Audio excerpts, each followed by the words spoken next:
for being here. Welcome to Nuseed's 2024 Sunflower University, this year focusing on in-season production. So for those that attended last year, we focused solely on planting topics. This year now we're focusing on in-season and how that can help a grower. We've got a lot of people joining us in the room today. So we've got in person, and we also have a few hundred that are also joining us online. Everywhere from the United States, quite a few of you are joining us from Canada, and also from around the world. Just a few general housekeeping topics. So for those that are joining us online, we want you to ask questions. So you'll do that. There's two different things. Number one, there's the chat function where everybody can see. And then there's also the ask a question. So in order to submit a question, you'll go to the ask button. And that can be related to the speakers. So please submit your question at any time throughout somebody's presentation. And then we have two people in the room that are our online moderators, but also in person, and they'll be able to ask those questions for our speakers. Now, if you're in the room, we'll save all those questions until the end. And then if you're having any issues technically, just go to the troubleshooting landing page. For those that are certified crop consultants in person, we do have a sign-up sheet at the registration table at the front. For those that are online, we will be showing the QR code at the very end of all of the presentations. So make sure that you have the app downloaded onto your cell phone, and you'll be able to scan that QR code. If for whatever reason you aren't able to get that QR code scanned, just reply back to the Sunflower University invite and have your name and your CCA number, and we'll make sure that you get credits for that. Anybody here want to win a $50 gift card? I know I would. Am I allowed to qualify? So what you want to do, if you're on social media, just hashtag Nuseed SunflowerU, and we'll put you in to win a $50 gift card. So and you can do that anytime throughout the morning. Brief overview of the agenda. We're going to have 3 speakers this morning, and then we're going to have a short 10-minute break, followed by an agronomy panel, and then our last 2 speakers. And then those that are in person, we'll conclude with a lunch. Now, for the agronomy panel, on all of our tables here, you guys will notice there is some pieces of paper that say agronomy questions. So for our first 3 speakers, as you guys are maybe thinking how your customers can improve their sunflower operation, how you can improve, or just some basic sunflower growing questions that you may have, please write those down on the sheet of paper. And then during our break, we will collect those questions and we will bring them forward for our panel. For those that are online, feel free to just pop in the chat or ask a question and say agronomy panel question. And our moderators that are online will be able to keep track of that, and then they'll bring those questions forward for the agronomy panel. And just one other general reminder, silence your cell phones. And if you do get a phone call, just step out of the room into the hallway. Okay, before we begin, some of you may be new to Nuseed. Many of you probably know who we are, or maybe just know us as a sunflower company. So just a very brief overview of who we are. We are growing. We do cover 5 core crops. So canola, including our omega-3 system, sorghum, sunflower, carinata, and energy cane as well. We cover 4 regions globally: Europe, North America, South America, and Australia. We have 3 world-class innovation centers where we house our molecular labs, including one right here in North America, which is in West Sacramento, California. We have sales in over 30 countries, and we have over 400 employees worldwide. So now, what does that necessarily mean for a sunflower grower as we bring that down to a more local level? Sunflowers is one of our core crops, and we take pride in what we do and in our breeding program that we have here in the United States. So we have, southeast of Fargo, we have over 40 acres of our main nursery and yield trials. So this is a snapshot here. In the back half, where you see where it's almost all yellow, that would be where our yield trials are. And then in the bottom half, you can see a bunch of dotted white kind of in there. And those are all bagged heads. So that is all the heart of our breeding program, where we're making those initial crosses and also doing testing. So making sure that bees aren't bringing foreign pollen in and that pollen isn't leaving that head either. In addition to that nursery site, we have 12 additional off-sites where we do testing throughout North Dakota, South Dakota, and Minnesota. We want to make sure that our products can withstand the environment that they're going to be grown in. And these internal off-sites also don't include any of the university programs that we participate in across the United States. We are one of the few that actually breed in all three market classes. So your confections, your con oils, and your oil seeds as well. So with that, I'd like to get us kicked off and introduce our first speaker of the day. John Sandbakken is the Executive Director for the National Sunflower Association and has been doing so since 2012. I would consider John an industry expert on sunflower markets and what is happening both on a domestic level and international level. Our schedules have conflicted for the past couple years, but this year we were able to make it work, and we're very happy to welcome him for our Sunflower University.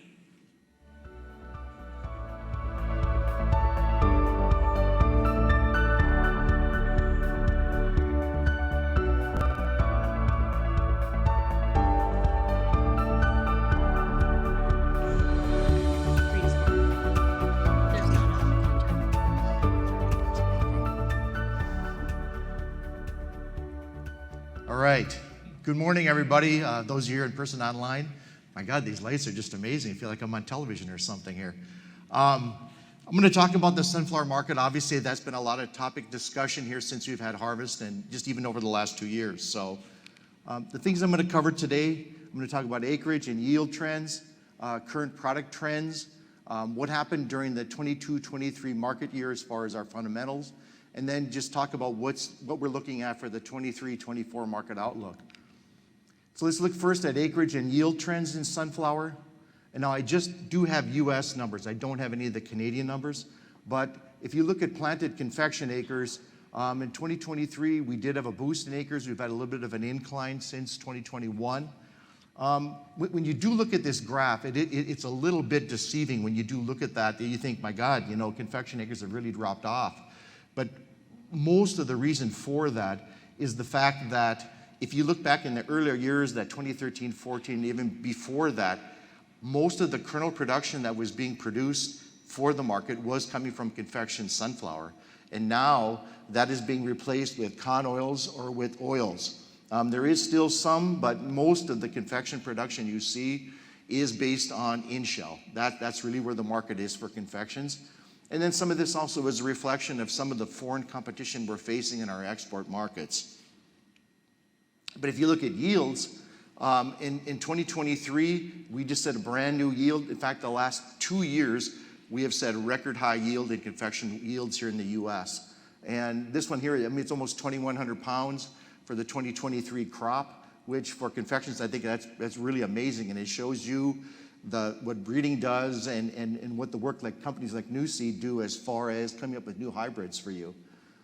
We've had a really, really nice growth trend since about 2000, going from 1,200 pounds to, like I said, almost 2,100 pounds. That's pretty significant. If you look at oil acres, oils, it's been sort of like a roller coaster. Kind of depends, what production has been like for the year. Our market has somewhat changed. We're more focused on domestic production versus the export market. But it's one of those things that, in certain years, depending on where stocks are at, where yields are going to be at, where the market is at. Obviously, we had a decrease in acres here in 2023 after a pretty good size increase in 2022 from the 2021 year. But overall, the oil market it kind of flows with what happens on global markets. For yields, for oils, they're again, very good story. I mean, obviously, the work that the seed companies are doing to bump those yields up, and our partners like at USDA and other universities are working on research. I mean, that's a very, very nice steep trend. If you look at 20, 21, 22, 23, the 21 year is when we had the severe drought in a lot of the United States and up into Canada. But if you look at the last 4 years, 3 of the last 4 years, we've set either the record yield, which was 1,800 pounds per acre in 2020, or the last 2 years have been the second and third highest yields on record. So we've had just some really tremendous yields for oils here in the U.S. especially. So now if we look at some of the product trends and what's happening as far as the different products, bird food is kind of an interesting market. I don't believe that, as you can see from that trend line, that's pretty flat, as far as what we're using in the bird food industry. We did have in 2021, that was during the COVID year, and a lot of people couldn't do things, they couldn't get outside, so they did things like bird feeding, and so we had just a really big spike in bird food usage, but it's pretty much, a flat market. It's not a thing that younger folks are getting into. Most of the bird feeders are people, especially on the East Coast is the key area. And there's just a lot of, people that have been doing bird feeding continue to, but it's not as popular of a hobby for some of our younger generations. So, but overall, the market is still there. It is a good market, but overall, it's not really growing to that extent. If you look at domestic oil usage, I mean, that's just, as I had mentioned, our focus really has been on the domestic market. And when I first started working at the Sunflower Association 28 years ago, we exported about 80% of all the oil we produced in the U.S., and that has changed. And now 80% of it is used here in the U.S. or in Canada. And when you look at that domestic growth, we've had just a really good steep incline. In fact, just in the last 5 years for oil consumption here in the U.S., it's increased by 67%. And now we're not a large oil, we're not like a bean oil or canola oil or something like that, but for our industry, that's a very good growth trend. We did see in the last year here in 22, 23 in the market year that some consumption dropped off. And what we attribute that to is that people, it may sound surprising, but people are eating less, or they're changing some of their food choices because of inflation. I mean, when you look in a store today and you see what a bag of potato chips, which is where most of the oil is used, is in snack foods. I mean, it's at $6 a bag. People are going to have to cut back a little bit. And so we have seen a little bit of a drop off, not significant, but it does show up as far as usage when people just can't seem to afford some of these higher priced items. And when you look at it, adding in the exports, you'll notice that the exports are low. I mean, overall, like I said, our main focus is the domestic market here in the U.S. as far as usage. We did have a spike in 21, 22.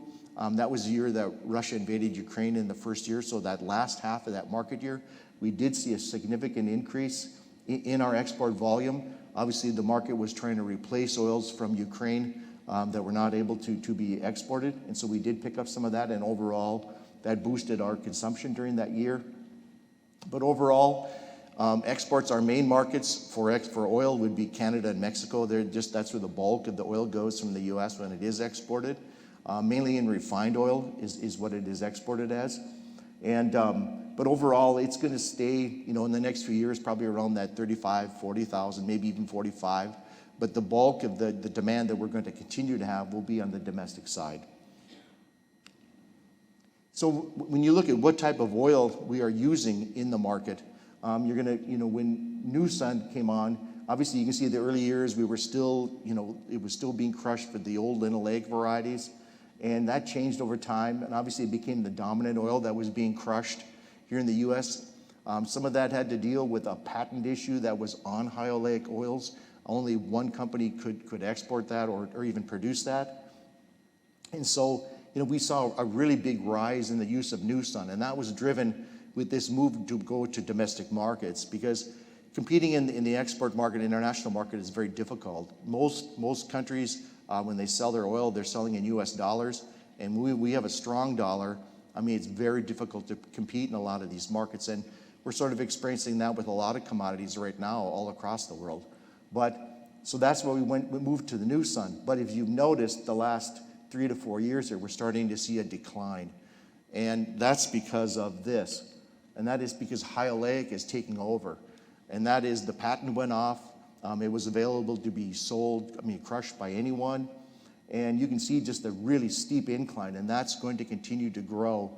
And as far as the crush industry is looking at, high oleic is going to be the oil that they're going to be wanting, and there'll be less and less demand for Nuseed going down the road. So something to take into consideration when you're looking at the seed that you're going to plant. If you're going to be planting for a market that's going to be able to go into crush or bird food, high oleic is probably going to be your best option. The other thing too is, with this move, is breeding programs. And Alision mentioned the breeding program that Nuseed has. Well, the other companies, what they're focusing on is basically 2 types of oil sunflower. They're looking at high oleic, and there are companies that still do the old linoleic varieties, because they're selling their seed in places like Russia, Ukraine, Argentina, other European Union markets. And so they do still use that oil, but in the US, we will be using just high oleic oil is the oil that they're going to be wanting. So the breeding programs for Nuseed have been sort of scaled back, and mainly what everybody is focusing on is on high oleic in the linoleic varieties. And if anything, this curve will continue, or I should say this trend line will continue to move upward, as high oleic will take over the whole crush market here in the US. So when you talk about trends, and I've sort of mentioned some of these things already, before Nuseed, when we were doing the old linoleic varieties, 80% of our products were exported. Today, 80% is consumed domestically, whether that be Nuseed or high oleic. The other thing we did was basically we crushed the crop in like 6 months, and the reason for that was, at that time, Argentina was our biggest competitor. The industry was there in Ukraine and Russia, but not to the level of dominance that it is now. And Argentina was our main competitor. Well, they have the opposite season that we do. So what the goal was with the industry was to start crushing in October and be done by March, before the Argentine crop hit the market. Well, now, when we're on more of a domestic focus, we need to crush that crop every single month. It's got to be crushed for 12 months, because the customers that we have here in the US and in Canada, they expect a supply to be available every single month.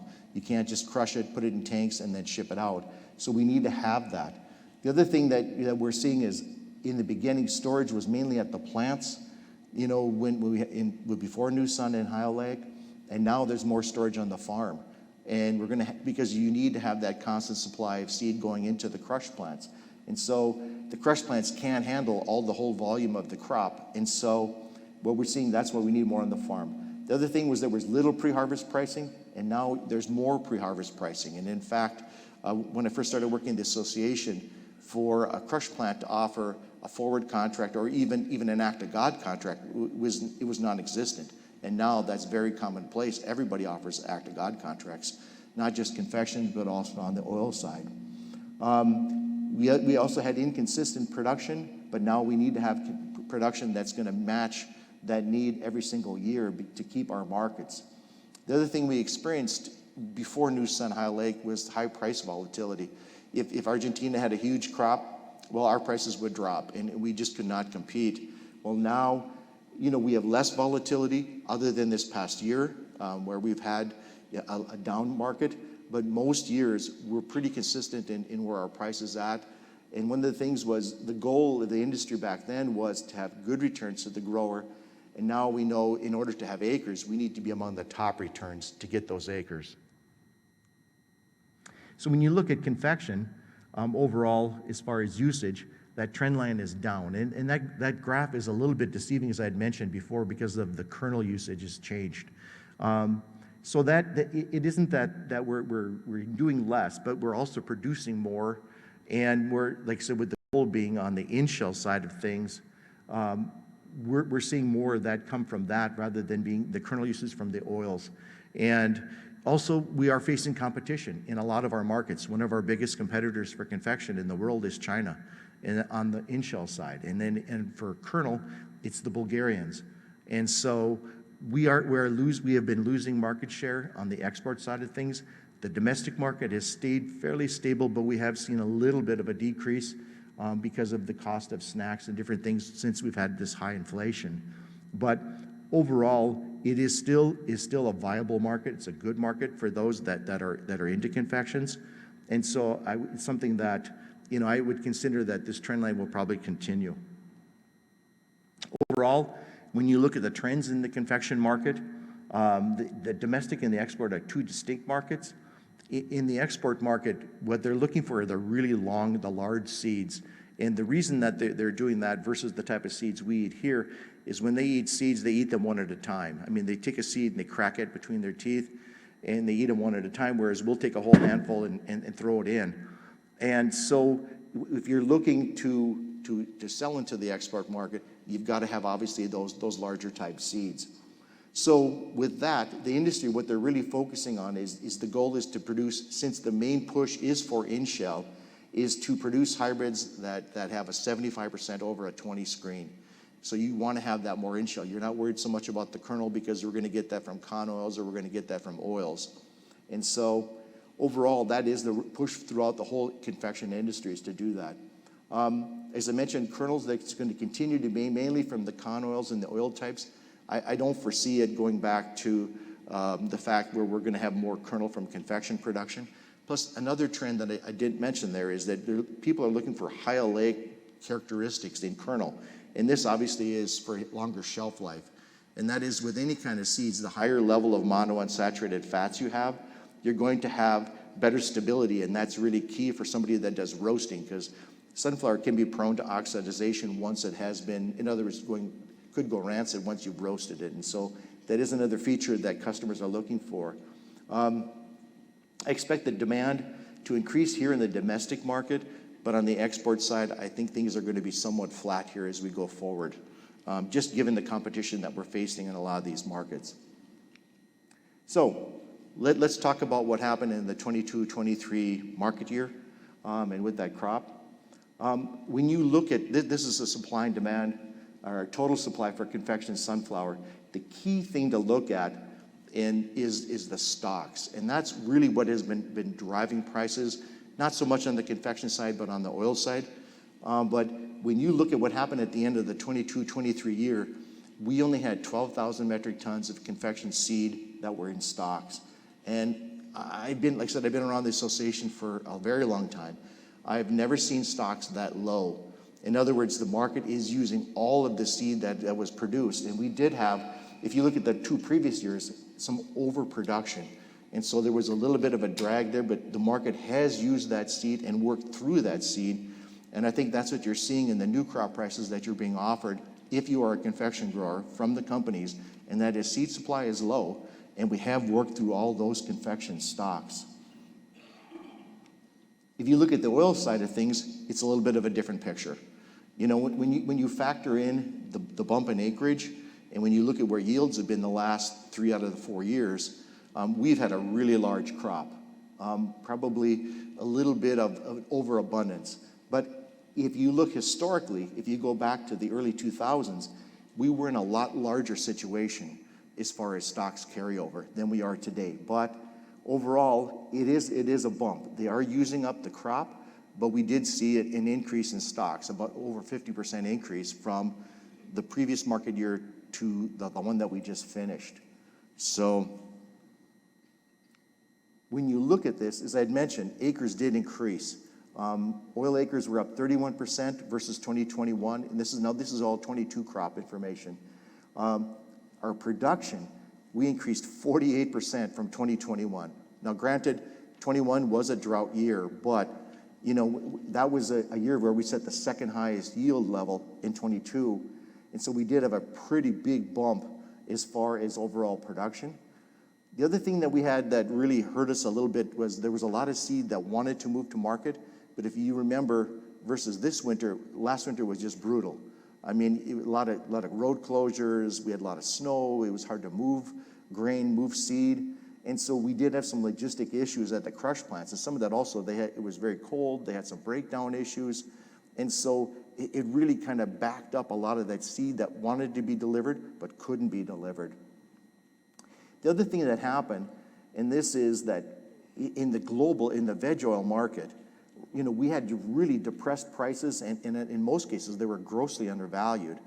And when you look at what we compete with Black Sea sun oil in a lot of our export markets, and some of that is flowing into the U.S. And when you look at the price of where they were selling their oil at $775 a metric ton versus the U.S. price of $1,600, it's very difficult to compete with that. And some customers switched to imported oil versus U.S. because of the price difference.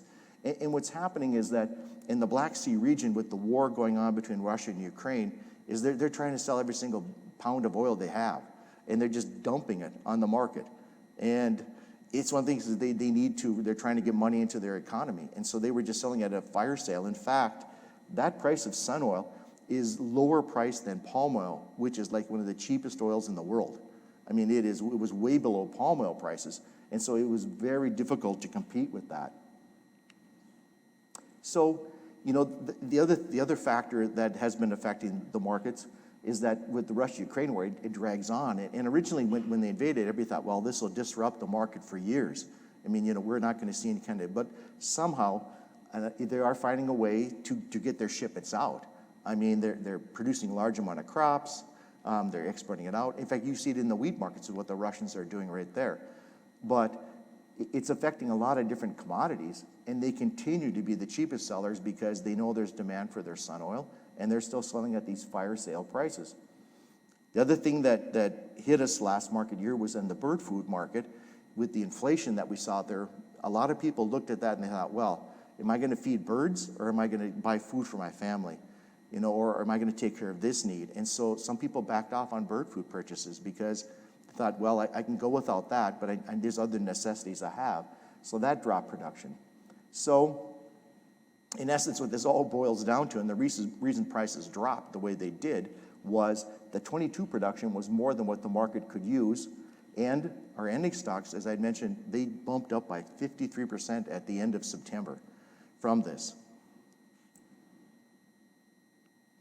So what's going on right now, and this is in our current market year, 23, 24. Well, to start out in 2023, obviously we had all those extra stocks, and a lot of people had seed in the bin yet, so acres dropped. They dropped down somewhat.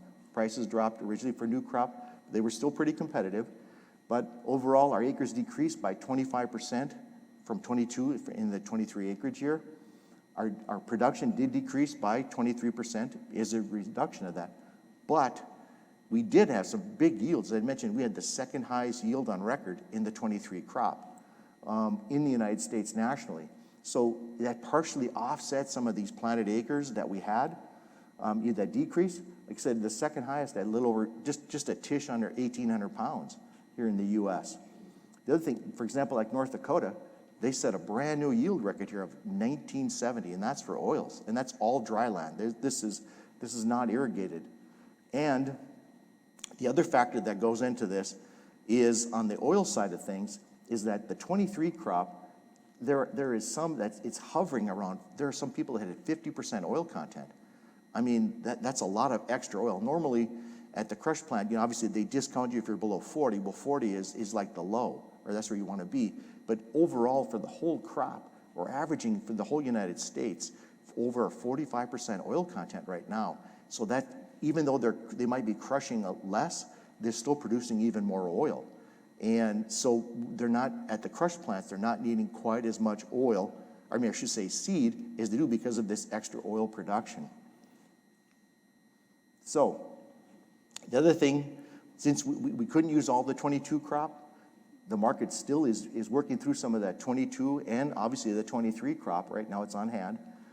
And the focus of what the market is that we're going to continue moving on these existing stocks and purchases before they compile additional stocks. Well, how do you stop additional seed from coming into the plants or coming into the bird food market or wherever? If their cheeks are full, you drop the price. And so that's what's happening. And that's why the market dropped the way it did, is that they're trying to discourage people from delivering because they want to try to use up all the inventory they bought.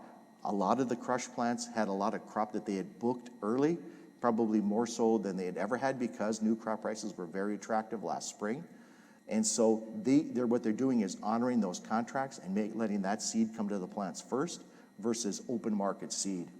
And so that's one of the reasons to drop.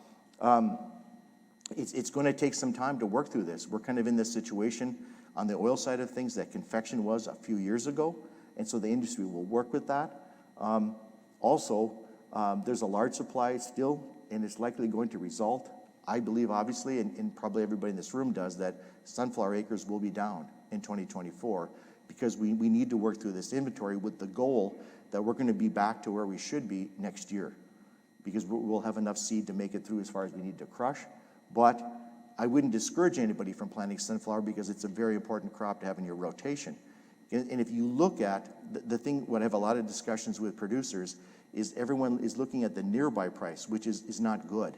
But if you look at the new crop price, there's a significant difference. New crop is anywhere from $19 to $19.50 or $20 in some cases, depending on who you're talking to. So there is a big difference between where the old crop price is and where the new crop price is. And I would encourage everybody, really take a good look at that and factor in your oil premium. If you can average 45 oil, that's an additional 10% bump on the price. So you're going to be in that $21.50 area overall for the seed delivered to a crush plant. The other thing that is a very positive for the oil market is globally, veg oil production is expected to have a deficit started in January through the month of August. So that's going to use up a lot of the stocks, and that is production is supposed to worldwide increase by about 3.2 million metric tons, but the consumption is going to increase significantly above that, and so that will help, as far as working down some of these stocks and as far as the crush goes. So the other thing I would want to mention for you, if you're a producer, the Sunflower Magazine is available. It's something that you would definitely want. Unfortunately, it's free for U.S. producers. For Canadian producers, we do have to charge for the mailing fees and things like that, but it is available 6 times per year. And it has various things like production stories, market stories. It's just a way to kind of keep up with what's going on in the industry. But furthermore, I mentioned our website, and that is actually free access to everyone. You can keep track of what's going on in the market for daily prices, yield trials, pesticides, production manuals. There's just a whole variety of things. Just a great resource for anybody that's a sunflower producer. And with that, if there is time, I'll take any questions. Do we have any questions for John?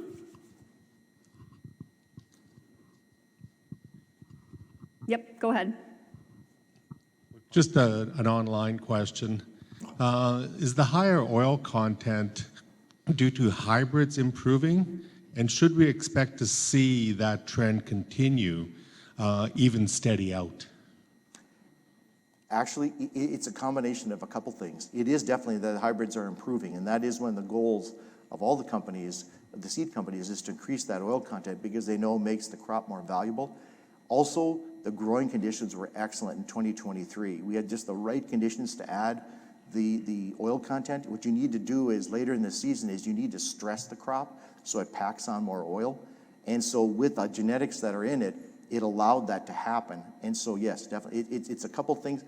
Don't know if we're going to see the super high levels, but I think 45 is a very good benchmark to look at for all varieties. John. Ooh, that's loud. Wasn't expecting it that loud. With everything that's going on with seed weevil in South Dakota, where do you think oil acres will end up this year? In South Dakota or North Dakota? Or which one? Well, I would say... In general? In general. In general. And where do you think we'd have to be able to chew through, 85% of what we have, see. so that Okay. by next crop year, we can be in better position. Yeah, that's a good question. I think, until like about a couple weeks ago, and I know there will be a speaker we'll talk about before chlorpyrifos is reapproved for use in South Dakota and in the whole United States, I would have guessed acreage would be down, 50% maybe, and across the board. I would think right about that. Right now, I've heard numbers like anywhere from 35 to 40% down. But that was before, if you look at a lot of other crops, new crop prices have really come down. Canola's below $20. It was significantly higher than us when we were at that $19, $20. Beans are less than 11 right now for new crop beans. They're about $10.50, $10.75, depending, where you're looking to sell. Corn is below $4. Wheat is below $6. So I think there's a lot of decisions that are still to be made. I still do believe acres will be down just because of the fact that, there's still a lot of seed in the bin, and I think that's a big factor for people to look at. But I still think people will keep it in their rotation. Those that have that in their rotation, it may be just at a reduced level. Awesome. Oh, yep, go ahead. We'll take one more question.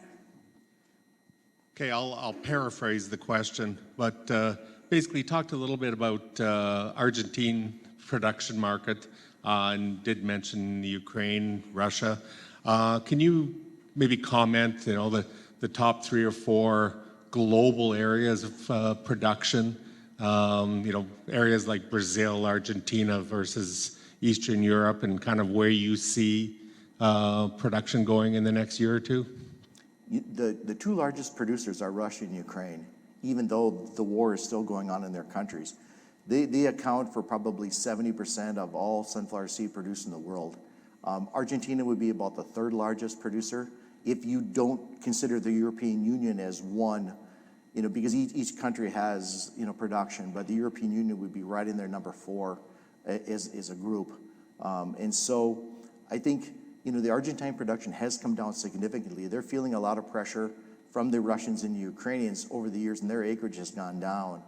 It's not near where it was when we were competing head-to-head with them. And I don't foresee that would recover. But the Russian and Ukrainian production is kind of a wild card, and that's where production could increase. But with the war going on, I don't know how that will pan out. But right now, they are pretty dominant, even though it is going on. So but they would tend to be. The U.S. we're not going to move up. We're not going to be in the top 5. But we're always going to be in a position to deliver good returns in most years to producers. Awesome. Thank you, John. All right, thanks.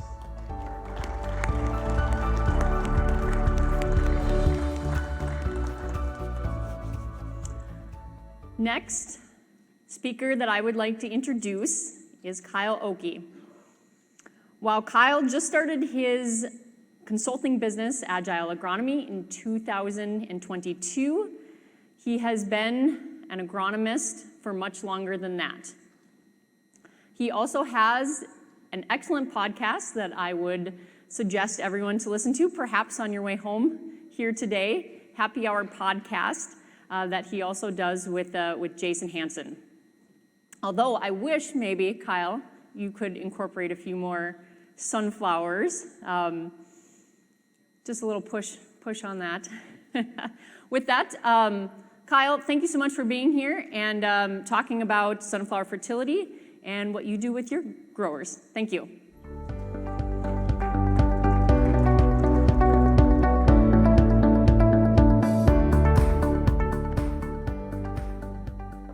Perfect. Well, thanks for the shout out on the Agronomist Happy Hour.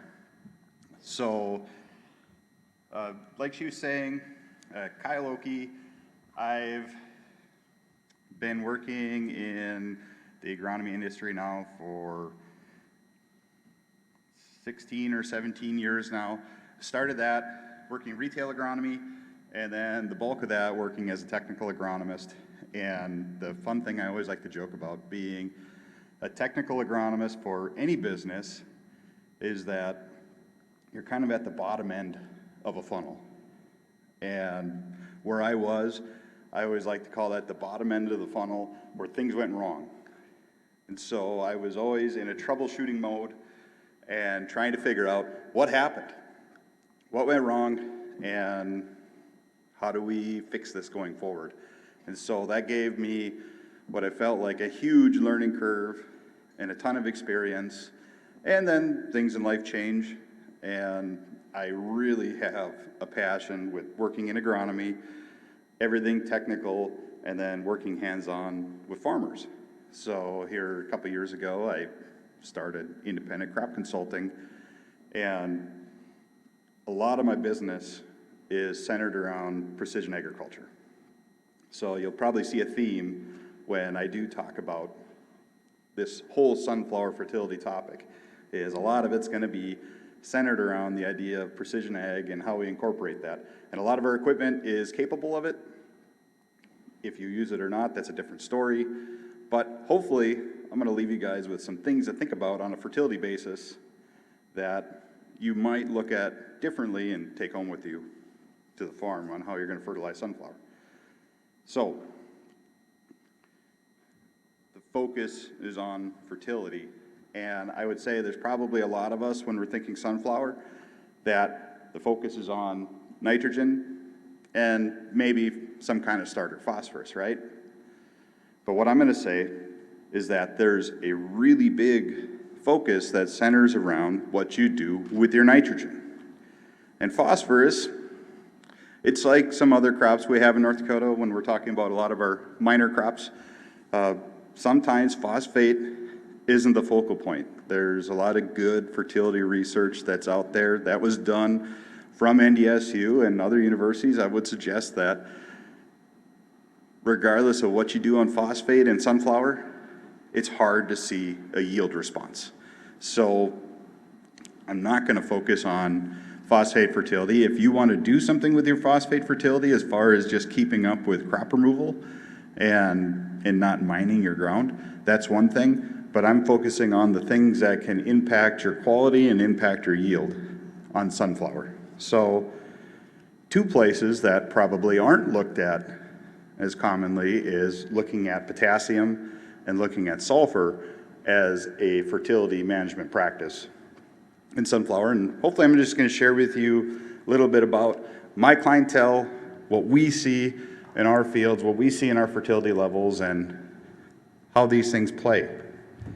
So, if you're looking at nitrogen just as a traditional basis, if you go look at any recommendation that's out there just as a blank, how many pounds of nitrogen per unit yield should I be putting on?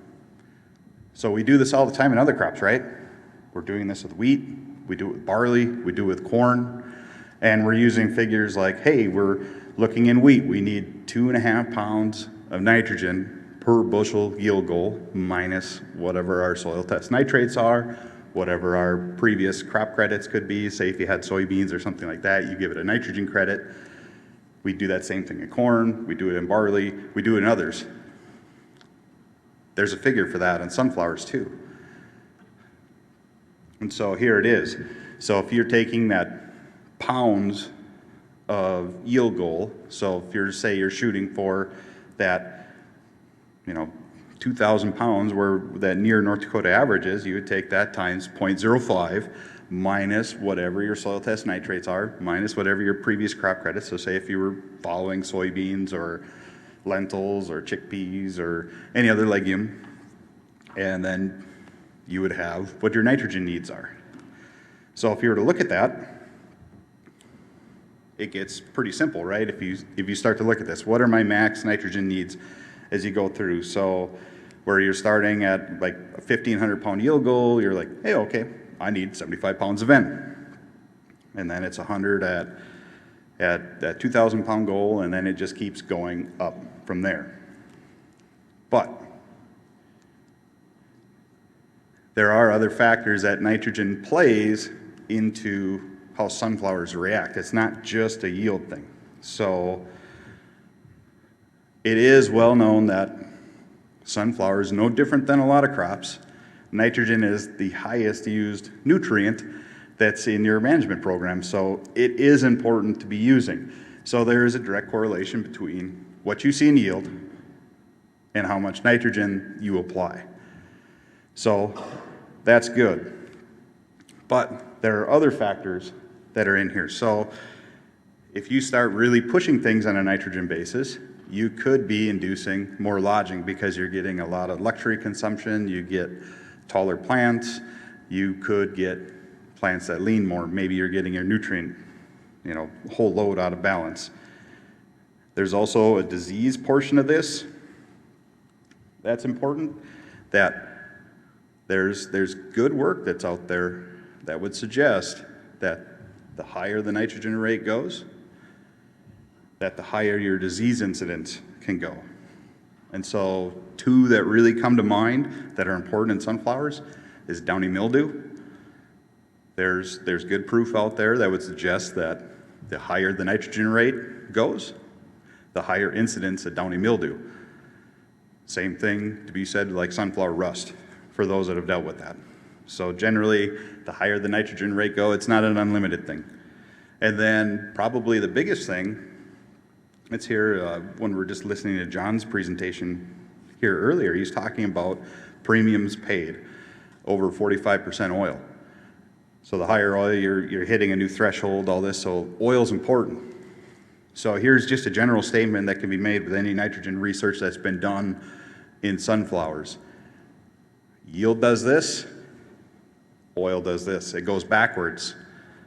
Doesn't matter the amount of nitrogen you use. So this is just something to keep in mind, is that no matter what you use for nitrogen, added nitrogen in the field, if that is from soil test nitrates or added in, it will reduce oil to some level. So you got to play this balancing act of this whole thing. So that's where your general nitrogen recommendation practices say like, hey, I'm shooting for a 2,000 pound yield goal. I know that I need 100 units of N. And say, I'm just throwing out a general example that we have 30 units of residual nitrate. We would need 30 pounds of N. Or, 70 pounds of nitrogen. And we go, is this the right thing or not? So I want to share, I'm going to keep going back to some examples that kind of come from NDSU's Sunflower Fertility Guide.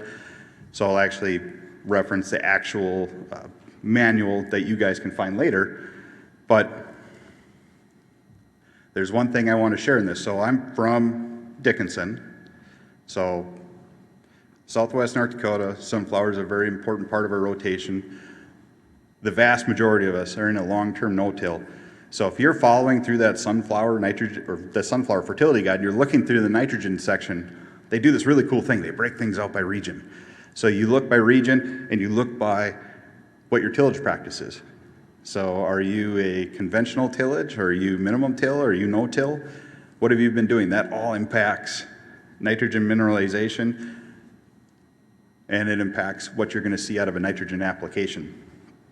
So I actually picked just a section out of that is Western North Dakota, long-term no-till. And what I really want to point out in this is if you look at that flow chart, you can see that based on where you can contract the price of sunflower versus where the price of nitrogen is right now, it kind of gives you an idea where the economical levels based on those two numbers. I don't want to focus on that part as much right now. The reason I put this chart up is look at where they limit. They limit at 100 units of nitrogen for that particular environment. For Western North Dakota, long-term no-till. And if you start looking across confection sunflower acres, the same thing. I think they give like a 10-pound bump for Western North Dakota, so it's a stop of 100 units of nitrogen total in the field. So if that's what you apply versus what's there. And the only time that number gets higher is if you're in more of a conventional tillage situation. So say like you're in the Red River Valley or you're in eastern part of the state and you're doing regular tillage, then those numbers bump up a little higher. But it's not this unlimited thing. There's always kind of a stop in place. And a big part of it is, if you're going back a couple, is around the oil content being the big one, but it also impacts other things that could affect yield. So, back to this whole field example here. Like I said, I look at things in a precision agriculture standpoint. So I think we can all say, if we're looking at a field like this, that we can assume that not everything's going to yield at a 2,000 pound yield goal, right? We're going to see areas that don't produce as well. We're going to see areas that produce a lot better.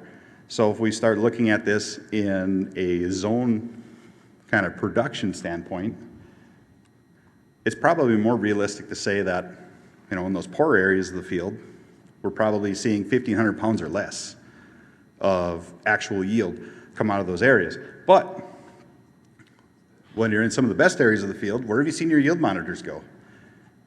I've seen a lot of yields well north of 3,000 pounds an acre. And I think a lot of you that are growing sunflowers are seeing the same thing. So when you're looking at a flat fertility standpoint, and you're going, back in this example, where we're putting out 70 units of nitrogen, we're probably, well, I know we're very over applying some of these poorer parts of the fields where we're not getting the yield that it's a fact of just the variability in the field. You're not going to get those kinds of yields there, and we're always over fertilizing that. So if you're looking back at those parameters, it's probably the areas of the field that you're going to see reduction in oil quality. So you have to keep this in mind. Now when you get to some of those best areas of the fields, if on a flat rate, we're probably under fertilizing some. But we kind of have to put some checks in place. So, like I used in this example, if you're using just that traditional nitrogen recommendation, it's saying you should be putting up to 150 units of nitrogen, but we're in western North Dakota in a no-till environment. So we really should be looking at changing that yield goal because of the different or not the yield goal itself, but actually the nitrogen number. Because we're going to see things like lodging. We're going to see things like increased disease and decreased oil. And so how I've been always making my recommendations is we have to adjust accordingly for the poorest areas, but on sunflowers, on nitrogen, we're always putting a stopper or a limiter or a governor, or however you want to call it, in some of those best areas. So here's just a typical way of how I would be making those recommendations, where just starting to match some of the nitrogen needs. And I'm just assuming that we didn't actually sample this by zone. We're just making the assumption that we took a composite soil test that said that we had 30 units of nitrogen, and we're just minusing that from each individual yield goal in those zones. And that actually, if you use this, it would average out to a 70-pound rate of actual N. So we're actually not far off, but we're just placing things in the right areas. But I'm going to throw a twist on this. This is a real example of mine. This is really going to sunflowers this year. And these are the actual values by zone that we have in this field. So we had a pretty exceptional year yield-wise, and we saw so much late season growth that happened and so much late season moisture and warm temperatures. We saw a lot of extra nitrogen mineralization. We shouldn't have these nitrogen levels based on the crops that we pulled off of these fields, but they're there. And I think that's a lot to do with the season. So if you look across the board, I mean, we're talking 70, 90, almost 70 pounds again of residual nitrates in the field. So it's very, very little nitrogen we truly need if we're going to readjust this and look at this. This totally changes how the nitrogen application looks. So back when I said if you're just assuming on a standard, we get 30 pounds of nitrate on a composite soil test, we were running 70 pounds of nitrogen. You use those parameters and you look at how you variably apply this, now we're down to a 20-pound average.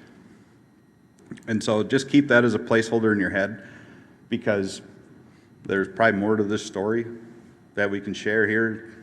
And just one more note on the nitrogen thing. So I'm just sharing some results, and I don't want you to look too far into this, but I'm sharing this by nutrient as I'm going through. And so these are the zone sampled fields that are particular to the sunflower producers I have. And if we're looking at average nitrogen by zone,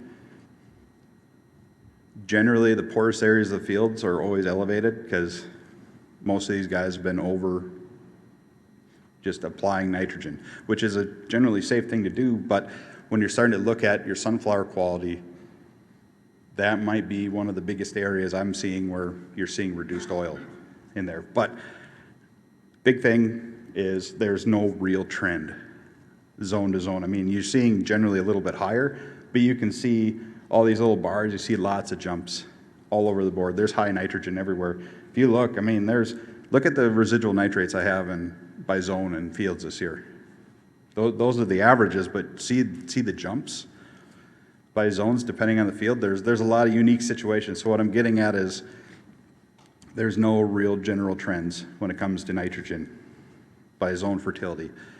It does really pay to soil test that way to determine where your levels are in the field. So some key nitrogen takeaways on this is that it is an important nutrient for sunflowers, but too much, that can start to play into other things like decreased oil, increased disease severity, increased lodging, which can cause some real harvestability issues, which would impact yield in the end. But I really encourage you all to dig in more. NDSU has a great fertility guide on nitrogen and all the other nutrients, but it really puts a lot of emphasis on nitrogen, and you can really dig into your particular tillage situation, your geography, and all that. So back to that field example. See this? How many guys are paying attention to potassium fertility in any crop in North Dakota? If you're looking at general soil testing and you're looking at whole field scale and you're not looking by zone, a lot of the time we're above that 200 part per million. But if you're starting to break things down by zone, you'll start to notice that there are a lot of your poorest producing areas are relatively pretty low in potassium. So it's just something I want to share when we're talking this on a sunflower standpoint.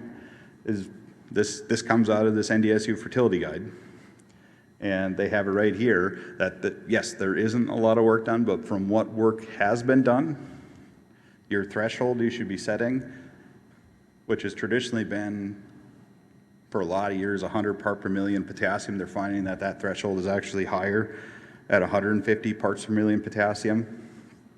And so you're going, well, you look at this, in my case, we have one zone in this particular field that falls below that. So you look at potassium's role in plants, and I'm not just talking sunflowers, I'm talking everything. You're talking about the one nutrient that, well, you have nitrogen, phosphorus, potassium, all play a very critical role. That's why they're called macronutrients in the whole fertility thing. But potassium has so much to do with water regulation in the plant. It's opening and closing of stomates, allowing the flow of water up the stems and through the leaves.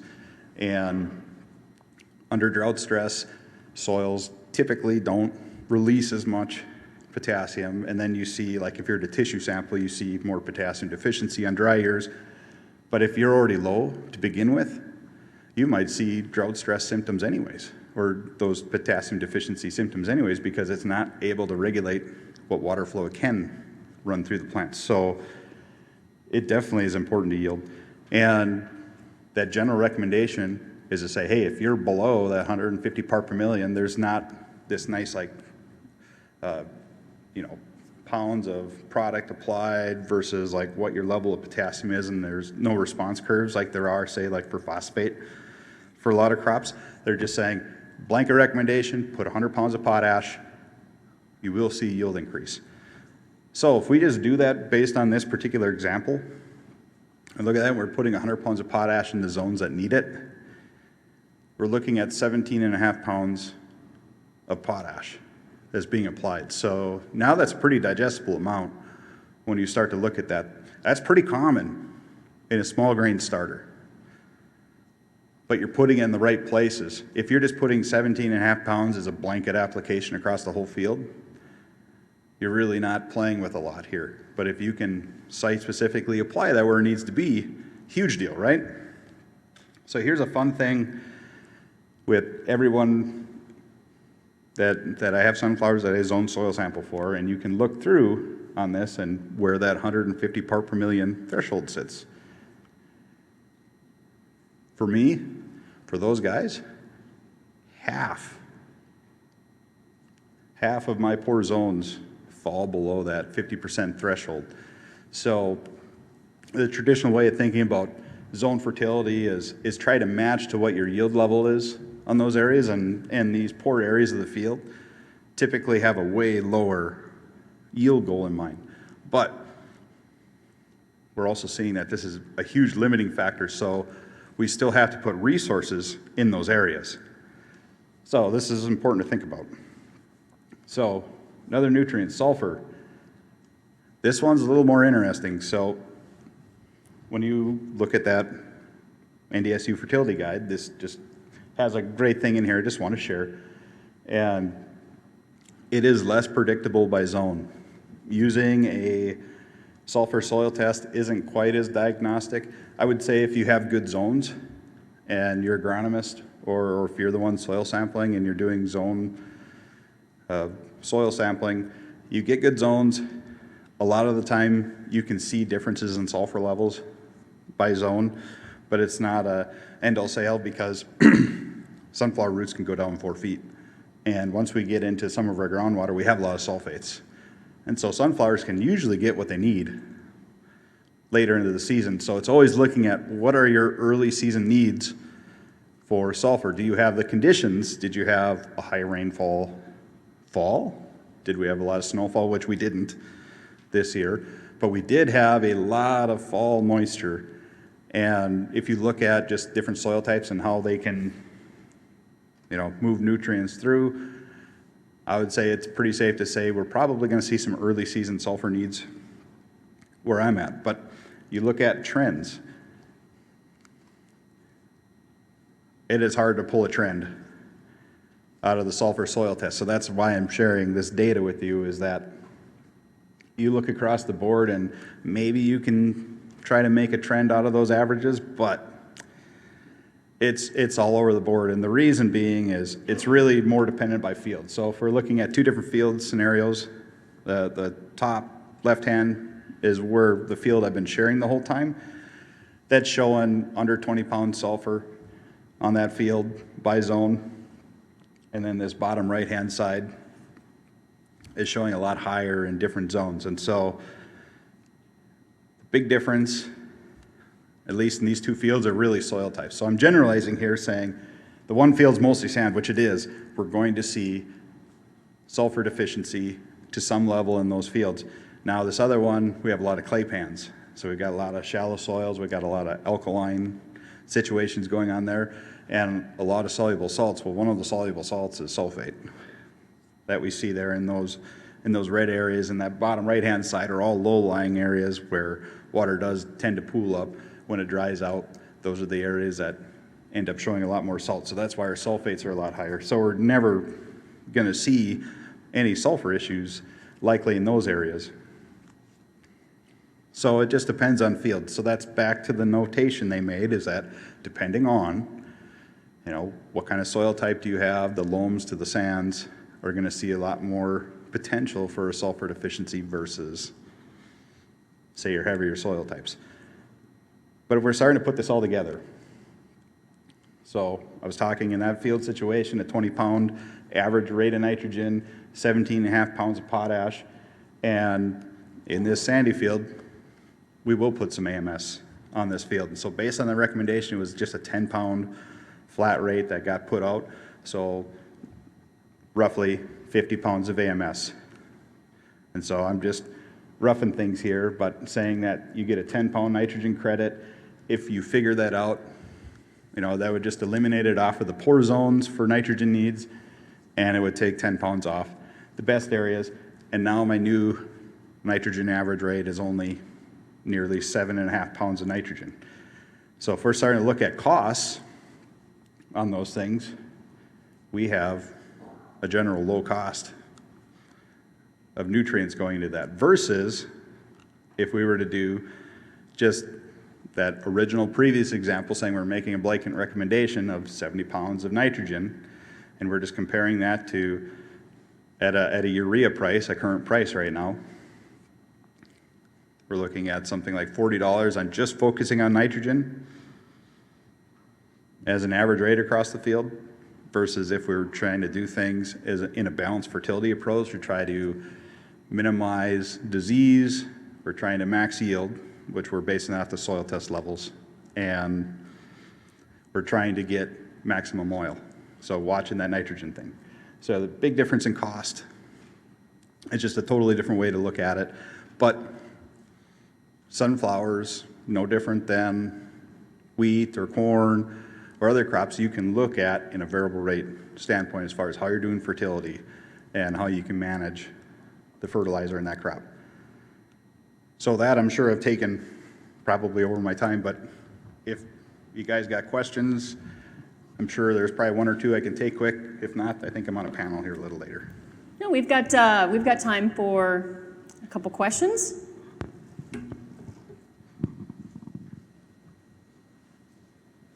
Just gotten a quick online question here. I know we talked about the big four on nutrient side, but what are your thoughts on like micronutrients? I mean, see anything with the addition of boron or some of these other micros?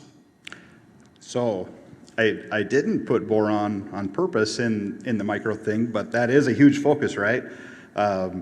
Everyone wants to look at, when they do have a good crop going, what are the extra things you can do? And say that goes in a foliar seed weevil pass, or maybe it goes in a fungicide pass, something like that. If you were to look at all the micronutrients that are out there, boron is going to be probably the one that sunflowers respond to. Now, I guess I'm going to put it this way. I'm going to spin this conversation as, how did you look at your fertility program when you were applying nutrients? So I put the focus on the big four, assuming that if you can get those macronutrients and your fertility standpoint taken care of with like the big rocks, then you could start worrying about that. And if you can prove through, soil testing that you have low boron, and you can look at your conditions. So boron's something that easily leaches through the soil. It's a negatively charged nutrient in the soil, just like your cations, what's holding nutrients to the soil, so they repel each other. So if you get a coarser soil type like sand, you get a lot of rainfall, then likely you'd be moving a lot of boron out of the soil, and then it's all about timing. So boron's biggest role in sunflower is going to be around pollen tube development and actually getting a stronger pollination in the head itself. So if you did move those big rocks, and you've got your fertility thing taken care of on that end, and then you add in the conditions of, you have low boron, you've got coarser soil types, you've had a lot of rainfall, then I think you could see a real response out of that. But my honest opinion most of the time is that's so much of an afterthought, that when the conditions are good, then you're like, well, what else could I do to make a difference? And if you weren't doing those big things, I don't know if that micronutrient application is going to make a difference as an afterthought. So if it's part of a strategic plan on your fertility, then I think maybe that can make a difference if you can check those boxes in those conditions.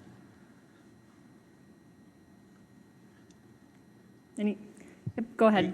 We do have another online question inquiring, how do you figure out the value of phosphorus uptake and removal values as part of the balanced VRT? That's a good question. That's a farm by farm specific thing, I guess I look at, because there's so many that are focused just in the production year now, and it depends on what phosphate levels are. So I guess I don't have a good blanket answer to how I figure that out. that's a very specific farm-to-farm, field-to-field thing.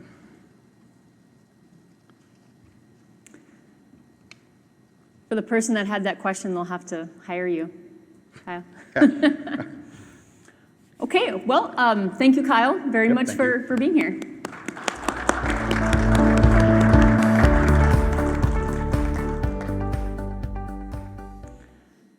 Our next speaker, Ryan Hunt, I've had the pleasure of knowing since he first started working with FMC since 2010. He is the Technical Services Manager, and today really asked him to focus on some in-season concerns with our sunflower herbicides that we have available to us and how water quality can affect that. So Ryan, thank you very much for being here.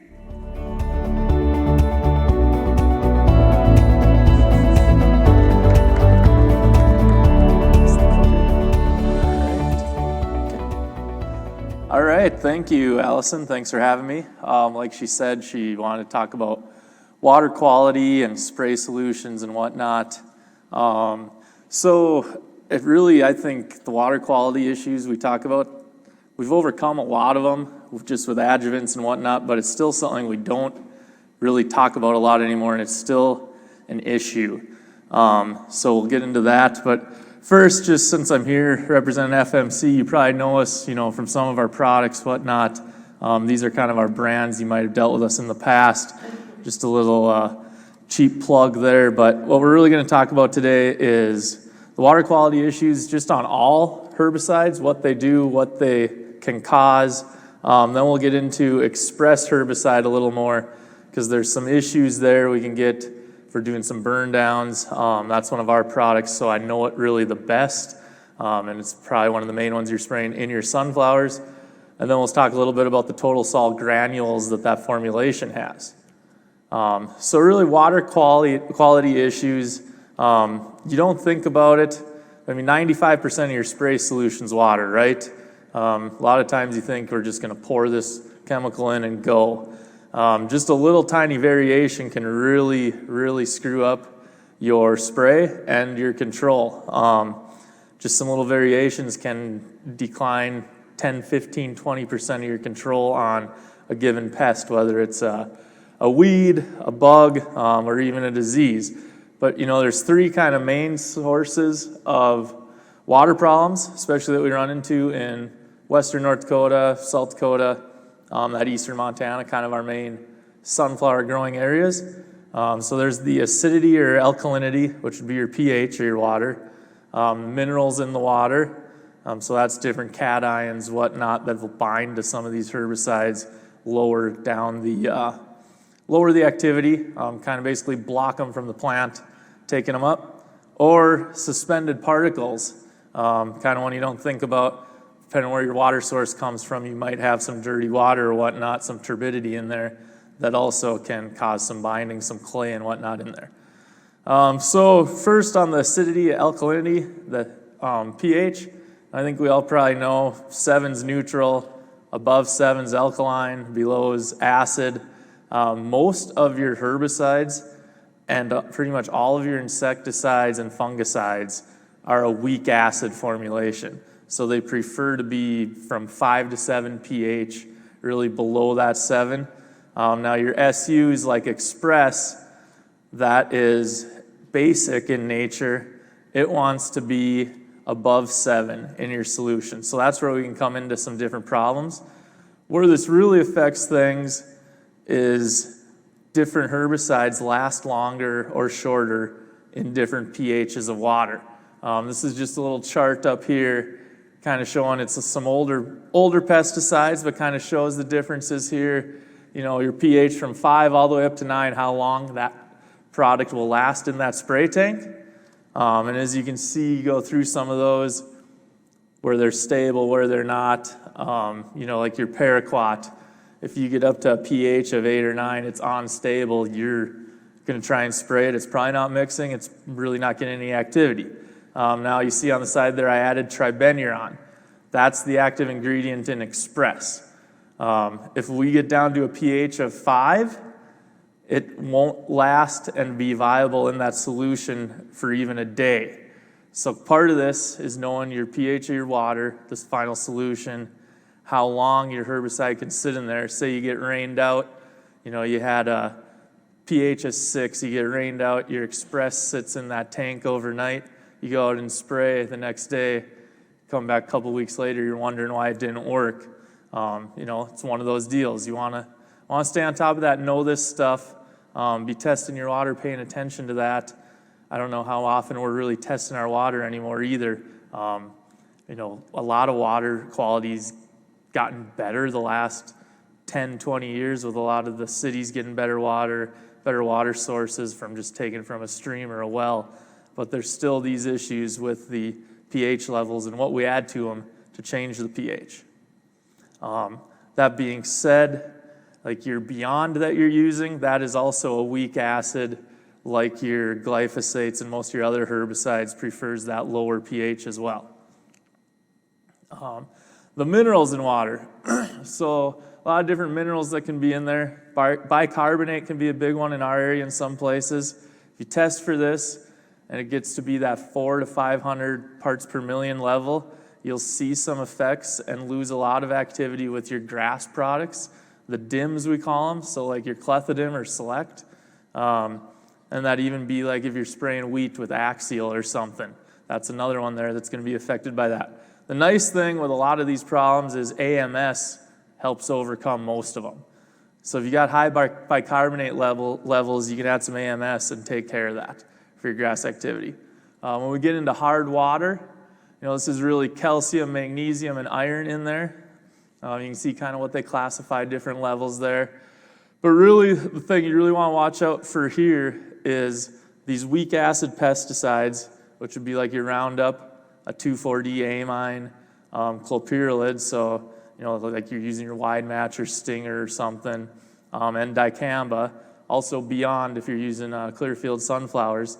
They will be unable to be absorbed by the pest you're spraying because they will bind to these molecules in the water, and they basically become inactive. They kind of bind to the sites, they can't get taken up by the pest, and you'll start losing control. So really, this is all reasons to test your water, pay attention to what you're doing with your water. Once again here, 400 parts per million on the hard water thing is kind of the level where it starts to fall off and affect these weak acid herbicides. And again, dry AMS is probably the best thing for this. Helps neutralize that. But a liquid fertilizer also helps if you're doing anything with like a liquid fertilizer, burn down applications. And you'll see if you look at like a Beyond label for your Clearfield sunflowers, they want you to add AMS or some sort of liquid fertilizer and then use a non-ionic surfactant for that. And that's basically to overcome any of these issues without having to go deeper into the weeds and figure it out. The last one I'm going to talk about here is the turbidity. Basically, this is just junk in your water. I don't think it happens as much as it used to, but there was a time when a lot of people, whatever your water source was, pulling it from a lake, stream, whatnot, you can end up with a lot of different particles suspended in there. Excuse me. Typically, it's soil and organic matter, so you get clay particles, whatnot. These will bind to the pesticides, your paraquat, diquat, Roundup, bifenthrin, a lot of the insecticides, this will really affect. If you're worried about you have these concerns, they call it the quarter test. Pretty simple and straightforward. Fill a 5-gallon pail up with the water you're using.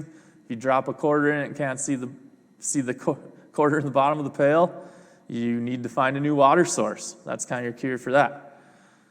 So really the general rules for all this is always test your water source. If you have any issues or concerns, there's some rules here, but really every year we should be testing our water source at least once because it will change over the years. If you're running from, some sort of municipal city water, you're typically pretty good because they're usually doing a lot of treatments, keeping the pH pretty neutral around 7. But they could be some hard or soft water qualities there too, depending on what they're doing. But basically, when you go through these things, choose the pesticide least affected by your quality. So one big one there, it's not going to affect you on your sunflowers, but your other crops. 2,4-D amine is very affected by some of these hard water qualities. Ester is not so much. That's kind of why over the years, if you've paid attention, we use a lot more 2,4-D ester than amine, and they say it works better, it's more active. It's actually because the water allows it to work better. Non-ionic surfactant or other buffers and acidifiers, depending. You know, if you have a high pH and you're using one of these weak acid products, an acidifier will help you out. It'll help with mixing issues. Basic blend, when you're using some of these SUs like Express or the affinities, whatnot, we want to get that pH a little higher. Also, a lot of times when you have mixing problems, a little bit of basic blend will help that condition the water, take that out, make things more mixable. The next thing is spray as soon as you can after mixing. And that comes back to the pH and the stability of the product in that water tank. You know, there's some of them, depending on what your pH gets to after you're done mixing all these things, there's certain pesticides that won't last very long in that solution. And then, like I mentioned, AMS, really kind of the cure-all for all these things, 8.5 to 17 pounds of the dry. There's good liquid ones out there too. At the end of the day, the dry AMS really is the best, but there are plenty of other options and AMS replacements that work very, very well. And those weak acid herbicides really like and absolutely need the AMS, especially if you have any hardness in that water. So that's like where, if you're using Clearfield flowers, you want to have that AMS in with that Beyond. Or, you know, when you're doing a burn down, you always hear you got to add AMS to your glyphosate, your Roundup. That's where that comes into play. It's protecting you against that hardness and binding. And then the same thing comes for that bicarbonate. If you get high levels up there, 400 to 500, going to affect your grass products. The AMS also will help those protect against that too. So if you're going out to kill some grass with Select or one of those clethodims, some AMS is very, very helpful there as well. Getting in a little more details on Express, being that's kind of where my knowledge is and what we've got to offer you guys for your sunflowers. Express, it's been around for a long time. You probably know all about it. You know, it's an ALS action, group 2, really short residual, doesn't last long, really good on some perennials, pigweeds, whatnot, tank mix partner, you know, heavily used in the sunflowers for broadleafs, that Canada thistle, dandelion thing. But, you know, it's also other crops, and we do a fair amount of it with the burn down as well. You know, say you got some dandelions, whatnot, very good there. Short plant back to most crops. Spring, summer, fall burn down, really uses for it. Get a little more detailed on the sunflower things here. 1/2 ounce is really our go-to rate in the northern plains here. We get further south, we can go down to 1/4 ounce where the weeds aren't as tough. But where we got Canada thistle and some dandelions and these other weeds that we're really using it for, we want to be up at that 1/2 ounce rate. You can spray it twice a year in your sunflowers. You have to have 14 days between apps. There is a pre-plant burn down label ahead of planting now, so you can use that as one of your apps. But for post applications in season, we want to have at least 2 true leaves on there, and you can go up until bud formation, but you want it to be before those buds are formed because you can get a little issues there. And if you're spraying the Express all by itself, we like to have some MSO in there to really help heat it up and get some activity and get through that cuticle into the plant to really help the weed absorb it. You know, and this is just kind of a growth stage thing. See on the bottom there, the Express showing you that basically V2, V3 up to the end of the vegetative before that bud forms for where you're safe to spray this for your weed control. Some other notes on use of this, kind of like I mentioned, very short residual. So if you go out there and spray it, you don't have a lot of worry of coming back and what you're planting in there. The other thing is you don't have to worry about carryover. Great Canada thistle product, not to worry about your carryover into the next year. Pretty quick visual symptoms with this too. It will take, it's a SU, so they take 10, 14 days to really kill the plant, but you'll see it in a day or two. Great partner with glyphosate, doesn't antagonize it, but there is some mixing things here that we'll get into, some tips and pointers to avoid some troubles that we can see.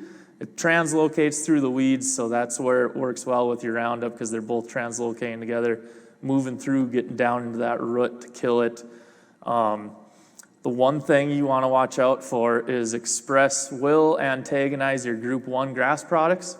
So if we're spraying in-season sunflowers and we're using some clethodim or Select or one of those, there's some antagonism there. It'll drop down your grass activity. Now, the easiest way to overcome this is just use the high full rate of clethodim. That 10 ounces, even 12. Don't try and cut back down to 6 or even 4 like some people are doing. Stay up there around 10 ounces and you won't see this. If we start to use lower rates, you'll start to see some grass activity fall off with that. But really kind of the mixing tips for Express and your glyphosate burn down. Say we're going out there early, we've got a bunch of perennials, dandelions, some winter annuals, whatever. Start off with add some water to the tank. This Express is going to take a little longer to dissolve because of the formulation it's in. So once you get it about a quarter to a third full, put the Express in there, let it start getting dissolved. Throw some basic blend in there to get your pH up a little bit, help it really dissolve well there. There's a variety, every company's got one, a lot of brands out there to choose. Keep the agitation going. If you're using AMS, which I would recommend still using in this situation, add that in now and then put your glyphosate in very last. No matter what brand it is, what type, that's going to be your real mixing order to not run into these issues. And we'll get into some more details here about how to use this. The Express and really all the SUs from FMC that we inherited from DuPont when we took them over a few years ago, they have now what's called a total soluble granule. So what this is when you mix it in the water, it goes into a complete solution. Your other SUs, there's some cheaper ones on the market, generics, that are actually DFs, WDG formulations. They're gonna look like they're mixed up, but they're basically a suspension of clay floating in that water. They're not a true solution. That's kind of where I was talking. Our Express takes a little longer to dissolve in the tank. It's because it's getting into this full solution. So it dissolves all the way into that solution instead of a suspension. And you'll see eventually here, you have faster tank clean out, less steps to do with that. You don't run into a lot of the hang up in your boom that can last there, and you don't know when it's coming out, 10, 15% on some of your other crops. But you also get faster control of those weeds in there too. Keep her moving here for the time, but this is really kind of a comparison showing that. You've probably seen Bob Weigel at my counterpart, or another one, some of the retail stores, they have the bottles, the jugs here, comparing the two, right? You got the milky, soupy, that's your suspension. The right where it looks like plain clean water, that's your total sol. That's the difference. So what that really means for you, you're getting more activity with it, quicker activity, but also when it comes to clean out, we don't have to worry about it hanging up in the sprayer and having any issues. This is just kind of a comparison of what the steps are recommended and how you need to clean these out. Way back when they developed this total sol, the DuPont chemists took indicator crops for these SUs, which would have been lentils and sugar beets, as they're the two most sensitive crops out there. And they took the old Express formulation, the DF, put it in there. They'd do the tank clean. They'd go and spray those crops. They couldn't get to a point where they did that enough times, 10, 12, 15. They couldn't get to a point where they wouldn't see a reaction on those lentils or sugar beets. So there's always some hanging up there when you just have that suspension. Now the total sol, you follow this and it's gone, it's out of there. You don't have those issues. You can see some things on these other labels here for time. I'm going to keep skipping along. But kind of just a difference here too, the total sol versus your DFs, WGs hanging up there. But finally here we'll get a little more on the water quality and mixing so we can keep moving with time. But basically, this total sol, when you're mixing with glyphosate in these burn downs, if you're using a K-salt glyphosate, you can end up with some flocculation. It doesn't always happen, but the K-salts, which are basically your RT3s, Power Max, those formulations will have some issues sometimes because of the pHs of the water. So the ways to avoid this, really, pre-dissolve your SU. Make sure that, take 5 minutes, let that stuff agitate, let your express get dissolved, and a lot of times you're gonna really avoid that. Colder water can add to this, inadequate agitation, and the water quality, typically in the past, a lot of water was already basic in nature, 8, maybe 9 pH. You put that K-salt glyphosate in there, it's such a strong weak acid, it automatically lowers that pH. So this was where a lot of times way back when we didn't see this. Now with a lot of the municipal waters we're using, they're starting out at about 7, and we put that K-salt glyphosate in there, and it immediately drops that solution down probably to 6 or 5, and then we try and throw some, an SU in here that needs it on the higher end. That's where we're running into that. So that's where we want to have some basic blend in there and some AMS to really avoid that. So finally, really your best use practices, like I said, dissolve the SU first. Let it get dissolved in there. Make sure it's in that solution. About 1 gallon of water per every 5 ounces you're pouring in there. Sounds like a lot, but really when you think about it, when we're using 1/4 of an ounce to 1/2 an ounce per acre, it's not a lot of water to really dissolve it. You can probably do a lot of it in a 5-gallon pail even if you had to. Then add your basic blend once the SU starts dissolving, about 1%. That's going to get your water, your water up there, a little higher pH, help it really dissolve. And nozzles are going to be a big thing too. A lot of your sprayers are coming with an 80 to 100 mesh. We start spraying some of these dry products and different things that start mix and can have a little bit of flocculation once in a while. Just go in there and put in a 50 mesh screen. Really help them come through, not have any of that tie up, spray it right out of there. Keep that tank pH as high as you can. Avoid the pH lowering adjuvants. There's a lot of acidifiers out there. They're really good for some products.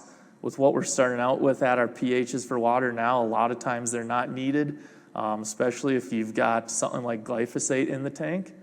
And then, this doesn't affect your sunflowers, but it will if you're doing something in your small grains. I'm sure we're all small grain growers too, right? The 2,4-D thing. If you're using a 2,4-D amine and a K-salt glyphosate, you're probably going to end up with a mess. Switch that out to an ester, or switch out to a different formulation of glyphosate. There's a lot of them out there. They're not the big brand names, but a lot of the other ones are the other types of glyphosate formulations, which really work well in some of these situations. So if you do end up with the flocculation, just a quick tip on how to get it out of there in your tank, because it happens every summer. We get a few calls. Take 7% ammonia to the tank, 1% volume per volume, and just keep adding and recirculating until the liquid's clear. It may take you an hour to do, but really that ammonia solution's what's going to really clean it out and get it out for you. And at the end of the day, mix up a load of 50 to 100 gallons of clean water and just run through there, agitate, get it circulated through there, just to make sure everything's out of there and clean. And then you won't have anything left in there the next day that can possibly build up overnight and cause some problems. With that, probably got time for a question or two.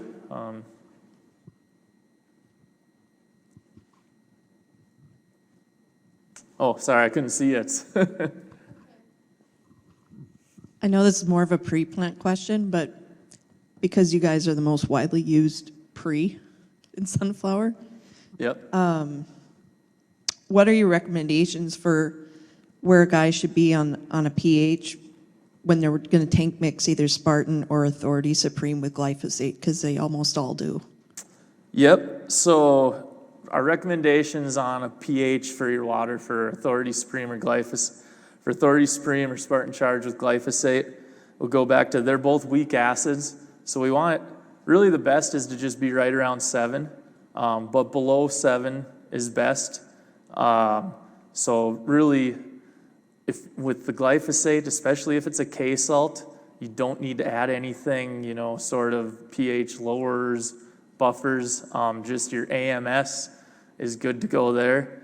If you have some high pH water, AMS really is all you need with those products. We've had problems where we've gotten it too low and things won't mix with that K salt. So it kind of depends which glyphosate formulation you're using.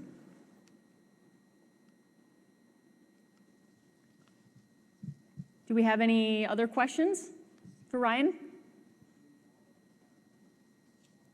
All right, Okay, thank you. Awesome, thank you, There you Ryan.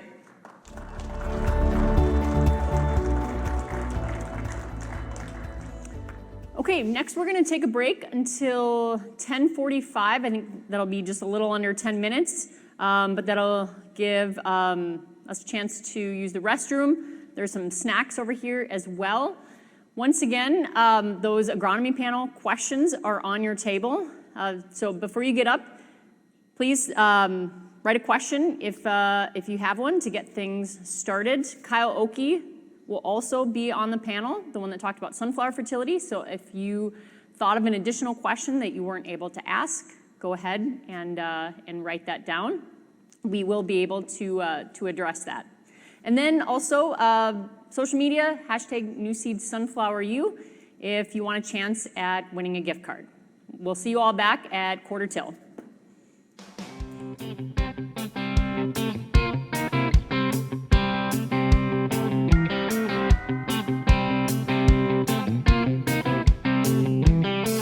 I'm a hard-working man.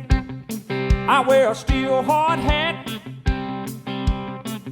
I can ride rope, a hammer and paint, do things with my hands that most men can't. I can't get ahead no matter how hard I try. I'm getting really good at barely getting by.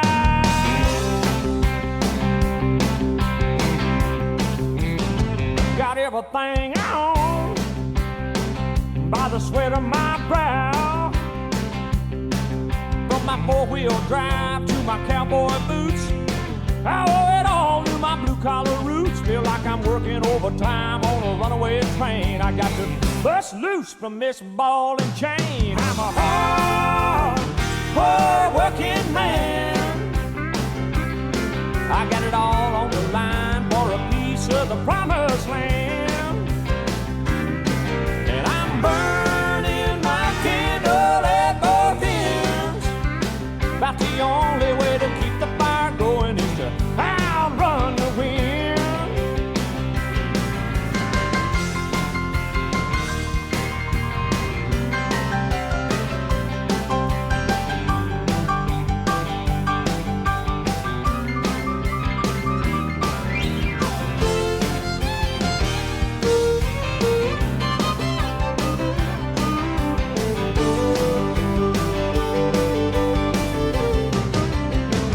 Come Friday night, I like to party hard. I carry on with the Cadillac cutie, spend my whole week's pay on some weekend beauty. Come Monday morning, I'm the first to arrive. I ain't nothing but business, y'all, from 9 to 5. I'm a hard-working man. I got it all on the line for a piece of the promised land. And I'm burning my candle at both ends. About the only way to keep the fire going is to outrun the wind. I can't wait to get up in the morning and do it all over again. Well, I'm a hard-living, hard-working man.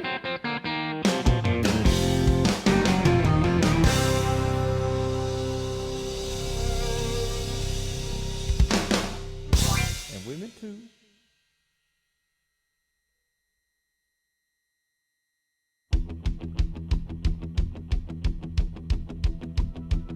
I feel tears welling up cold and deep inside, like my heart sprung a big break. And a stab of loneliness sharp and painful that I may never shake. You might say that I was taking it hard since you wrote me off with a call. But don't you wager that I'll hide in sorrow when I may lay right down and fall. Now the race is on and here comes pride in the backstretch. Heartaches going to the inside. My tears are holding back there. I'm trying not to fall. My heart's out of the running. True love scratch for another's sake. The race is on and it looks like heartaches, and the winner loses all.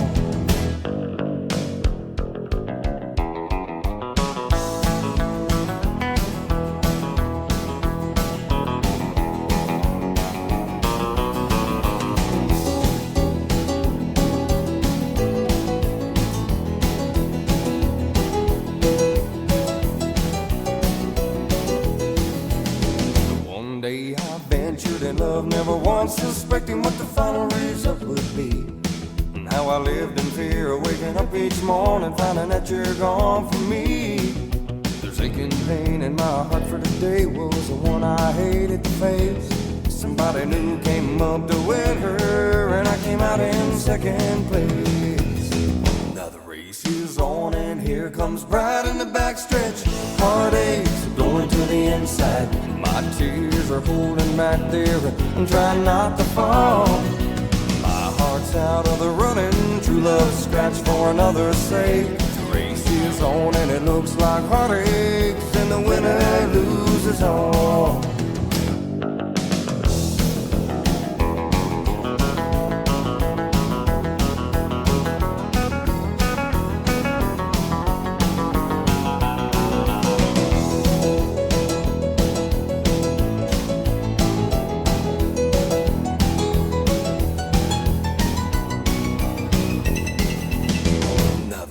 Is on and here comes pride in the backstretch. Heartaches are going to the inside. My tears are holding back there. I'm trying not to fall. My heart's out of the running. True love scratch for another's sake. The race is on and it looks like heartaches, and the winner loses all. The winner loses all.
We got an extra.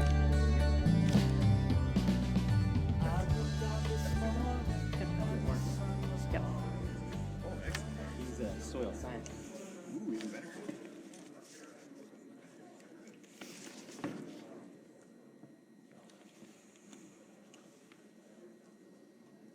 If everyone can take their seats.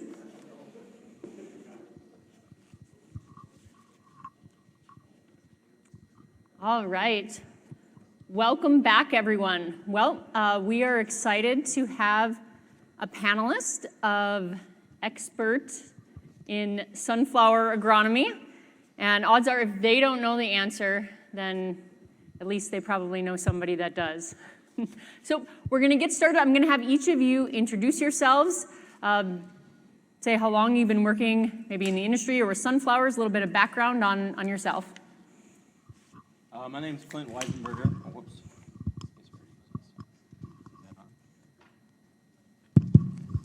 My name is Clint Weisenberger.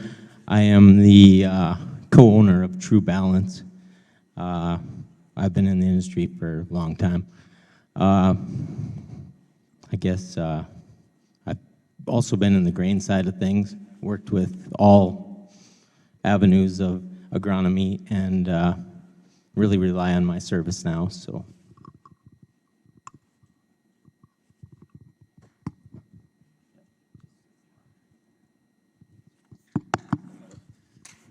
Hello, everybody. My name is Markell Davinic, and I am a full-time professor at Bismarck State College. I'm a soil scientist, so not necessarily an agronomist, but I work with a lot of agronomists, and also partnering here with Clint. I know him since industry before I started teaching. I was a general manager for a soil testing company here in North Dakota. Hey, Kyle Okke again. Funny comment I just want to make since I've already introduced myself to the group. Agronomists are a jack of all trades, but a master of none. And so back to the comment about, if we don't know the answer, we talk to someone that we can get the answer from. That's my favorite part about being an agronomist, is that you're looking at the whole picture and you're looking at everything, but it's talking to soil scientists, it's talking to weed scientists, it's talking to entomologists, and getting kind of the rest of the story, more details. It's fun to put it all together, but we definitely rely on each of you guys as individuals too. Okay, we're going to start off with one of our first questions. This is specifically for you, Kyle, as a follow-up question, but either of you can follow up and answer as well. The question, in-furrow fertilizers. Your thoughts on the fertilizer equivalent of potassium liquid in furrow versus broadcast, i.e., is 1 pound of potassium in furrow, does that get an extra credit of pounds applied versus broadcast? So there's probably an efficiency factor when you figure you're doing something in furrow versus a broadcast application. There's absolutely no denying that, but the amount of potassium you get in an in-furrow product, are you getting enough of your needs covered before you're salting out? Or not salting out, but getting salt injury to the sunflower seed itself. So I guess that would be the main question to ask is, back to the example I was sharing, could an in-furrow potassium addition be taking care of the needs of 100 pounds of potash or 6 units of K? I don't think there's an efficiency factor that covers that on an in-furrow basis. So if you have a true need for potassium, I still think you have to be looking at either like potassium thiosulfate on the liquid side and getting it in a 2x2 band, or you need to look at potash in a broadcast or banded situation that gets it away from seed just because of the salt factor. So yes, there is efficiency, but I think when we're talking below that 150 ppm K levels where you're warranting a real application of potassium, you need a lot of pounds, and I don't think you're going to get it out of a starter. And when you start talking about variable rating a starter, you're going to just get to a salt injury level so fast. on sunflower seed that I don't think it would warrant it in that way. So you just need to look at either a liquid or dry source that you can bulk apply. So I'd like to follow that up, Clint or Marco. The sunflower customers that you work with, are you paying attention to potassium, or is that a concern in the areas that you're working with? Well, first of all, if you don't start with the right information and building a healthy plant, you're in for trouble, right? This is what happened with most of my customers when we first came out there. If you're going to throw everything at these crops and they're going to tip over, it's not going to work, right? It's not beneficial to you. If you build that plant good and healthy, starting with the right information in the soil, you're going to have a healthier stock. The plant is going to fill. We don't set yield goals. With our program, it builds a healthy plant. The yields are there. It's incredible. It's standing. It withstands the winds. Granted, it's all about the strategic planting of your fields too. You got to know where these things are going, right? You saw their slide of their test plots. There's no cattail areas around there. There's no low-lying areas where these blackbirds are going to demolish these things. You got to know what you're doing too. But we are promoting the heck out of sunflowers. I wish when the prices are up, it's really easy for us, right? But the benefits of them in the rotation is so much more than that. My guys, of course, I want them to make money. But when you look at some of my areas, even west of Garrison, some of the hardpan areas where these roots break up so much, get everything available. When you look at the following year going in there, there is so much more available for the next cropping year. The benefits are incredible. I don't know all the answers. We created a program that, with the system that we've got, with the right procedures, we have it down to a T. The new sun varieties are working for my guys. The blackbird control is helping. The chemicals, of course, they're always working. If you've got a healthy plant, you're not going to need as much chemicals. We're looking at the inputs. We want to keep those low. We're getting good yields. I just, of course, wish the prices were a little better. It's hard to keep these guys kind of going in that direction if the prices aren't there. But we do our best, and when we get the chance, man, we go big, and it's really turned into a lot of fun. We're very specific with sunflowers especially. They just work really well in the rotation, so. So I got a couple comments just to agree with you, Clint, on this. So I think there needs to be more emphasis on a balanced fertility program than there is just, say, like a one nutrient focus. So that's a huge thing. A balanced fertility will mean a healthier plant, a plant that can withstand more stress and handle a lot of environmental issues. But having sunflowers in rotation, I think, is a huge thing. I think, especially when you get further west, but anywhere, you get into a moisture, I wouldn't call it a moisture-starved environment, but a moisture-limited environment, that always following sunflower, you typically will see wheat yields most of the time, kind of see a reduction in yield versus, say, like wheat on wheat or wheat following some kind of legume, just because of water use. But I would challenge to say in sunflowers, I mean, it's not just like breaking up a hard pan thing, but it's also nutrient cycling from a deeper soil profile too. So where you have hard pans, or you have those clay pans, or those tougher areas too, I do see a benefit of seeing sunflowers on those acres in rotation versus traditionally, if we don't have sunflowers in the rotation and you don't have corn in the rotation, if you're far enough north, you got to have something as deep-rooted and longer season to help with the nutrient cycling thing. It gives a different total look to your rotation. So you should always be looking at your cropping rotation, not just year to year. I mean, financially, you got to look at things year to year, but that rotation is a huge piece of it on weed control, nutrient cycling, breaking hard pans, all that. So I see that being a huge deal. I mean, that's where I think sunflowers make a great part of the rotation. And I agree with you. Also, I was going to allude to, you mentioned the big rocks, right? The micros are important, and if this guy starts talking, believe me, we are very specific in how we get further into these fields. But take care of the big stuff first. Get that plant healthy. Then you can start focusing on other areas. Boron, yeah.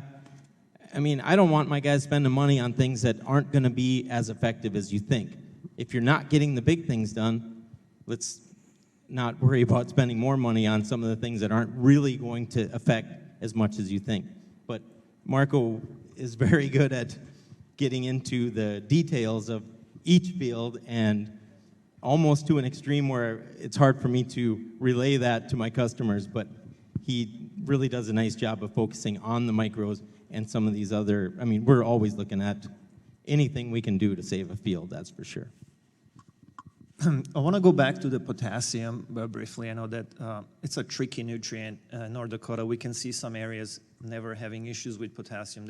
Seems like there's always available. But then on occasions, we can see that it gets locked in soil and it's not available. And that sometimes it appears that on a soil test, you may have 300, 400 pounds an acre, yet you may see deficiency in the crops that's seen across North Dakota, not all the time, but especially in the drier years. So to answer the question for that person, it depends, really.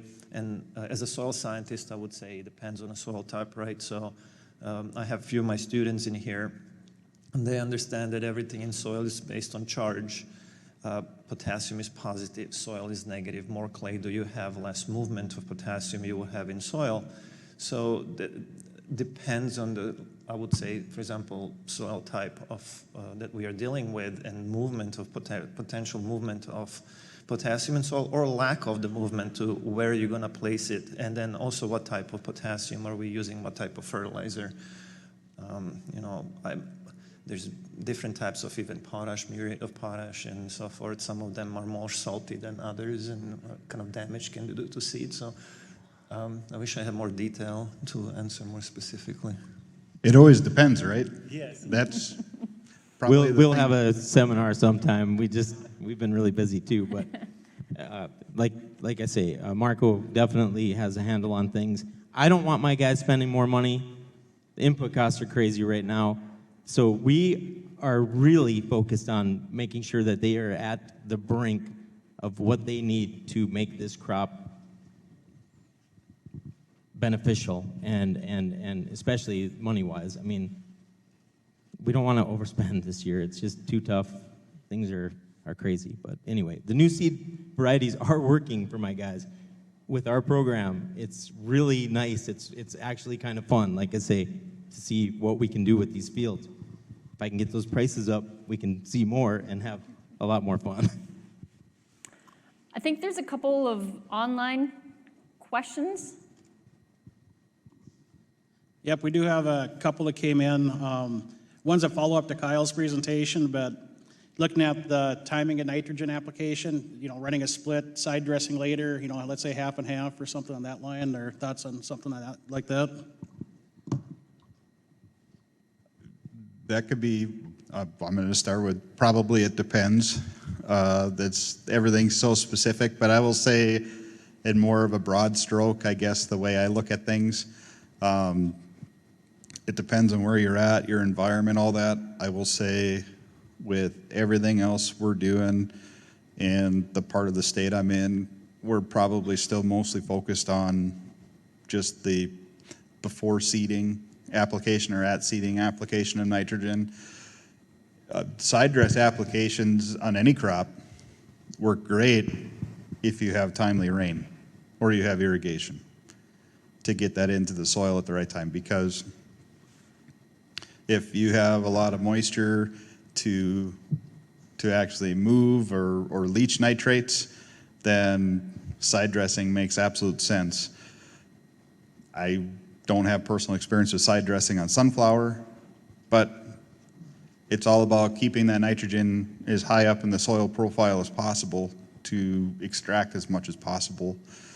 So I could see benefit to that, but really it's probably more of like a moisture environment thing. I guess I'd probably put more focus on just you're at planting or pre-plant application.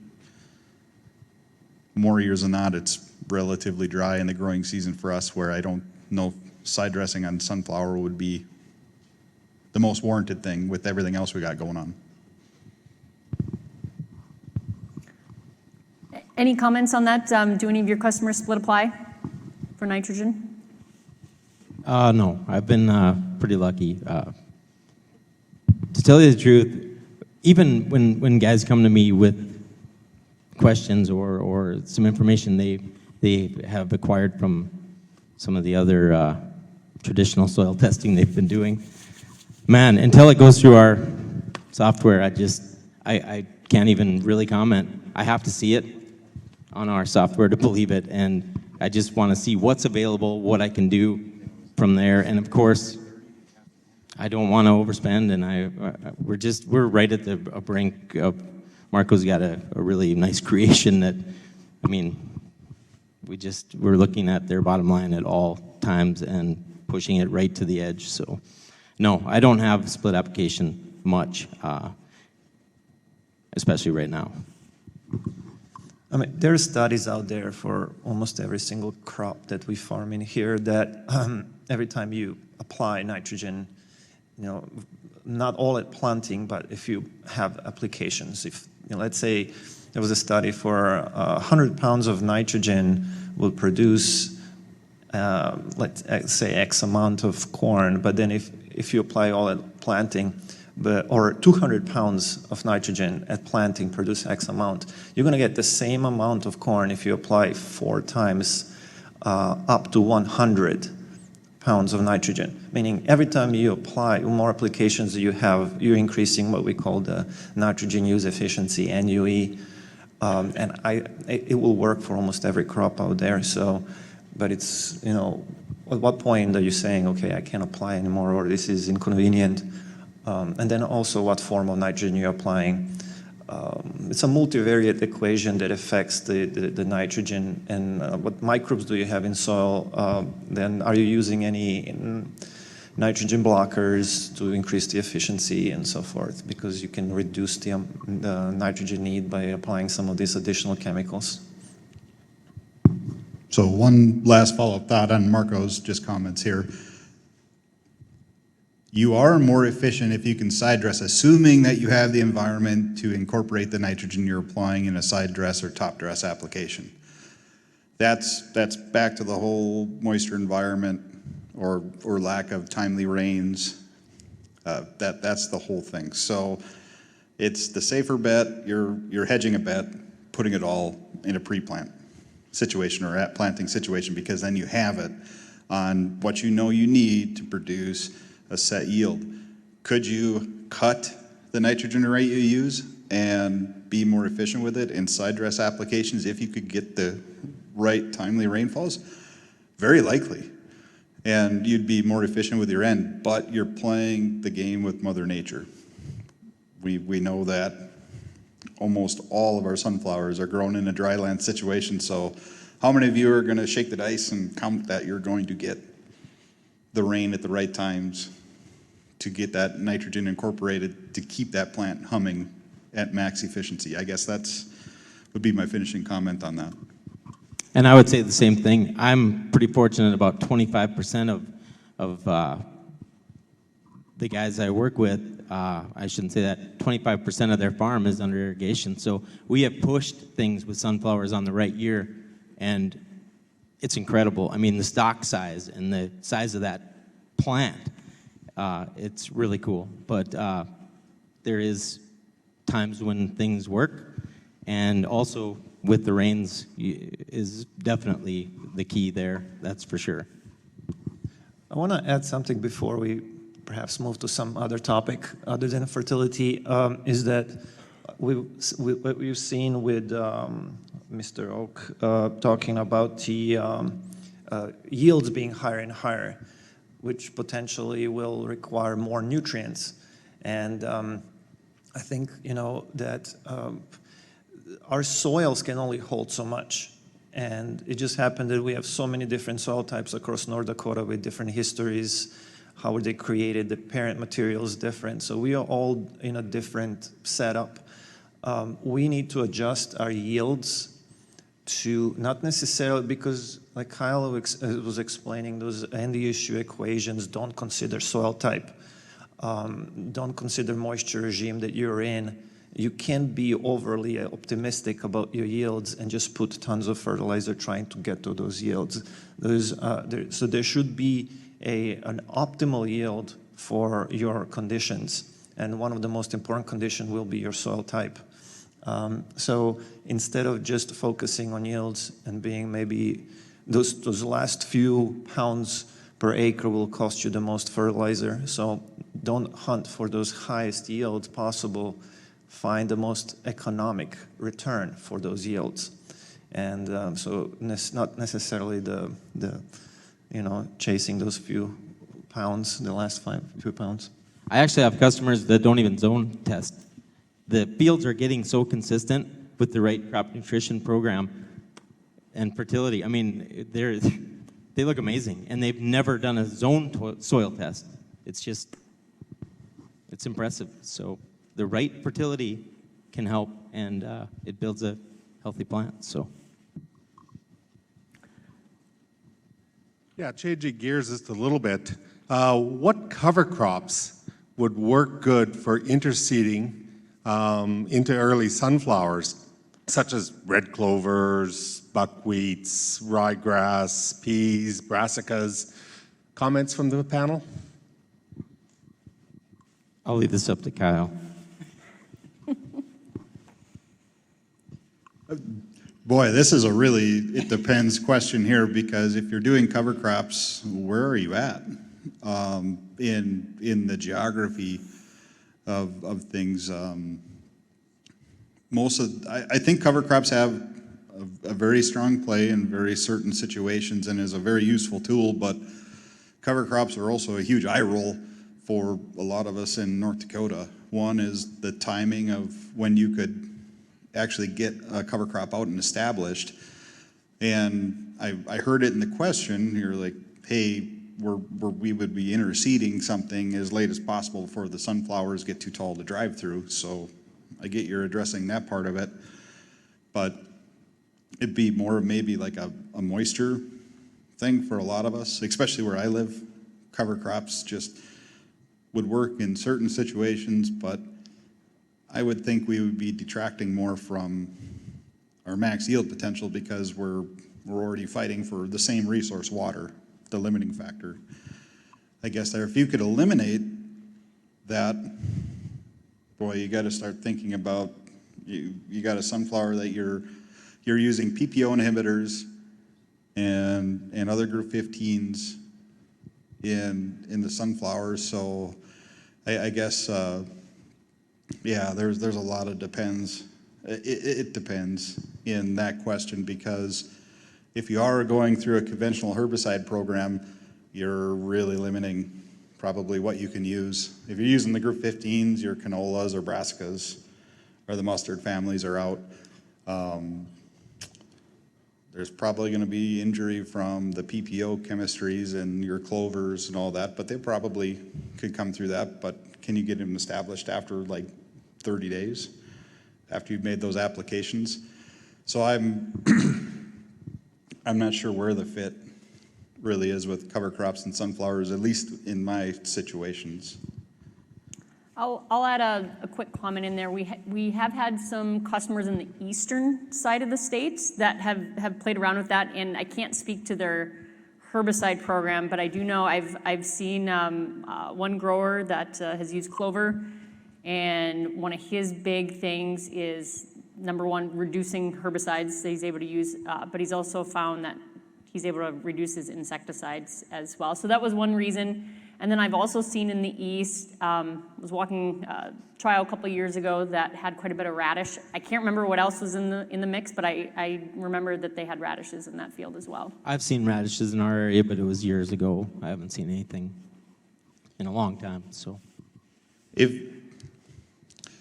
got to reframe the way I'm thinking. So I'm talking very specifically to northern Great Plains, into Canada, northern U.S. But yes, if you are on the eastern side of things. So like if you're one of those that farm in say like Pennsylvania or into the Delmarva, coastal areas on the east side of the U.S. where you have a lot of annual precip, cover crops are a huge thing. I've seen that be very successful in your guys' situation. I guess as far as a soil health thing, looking on the cover crop side of things, I don't have a good answer for you, but I do work a lot on just thinking around how you control weeds.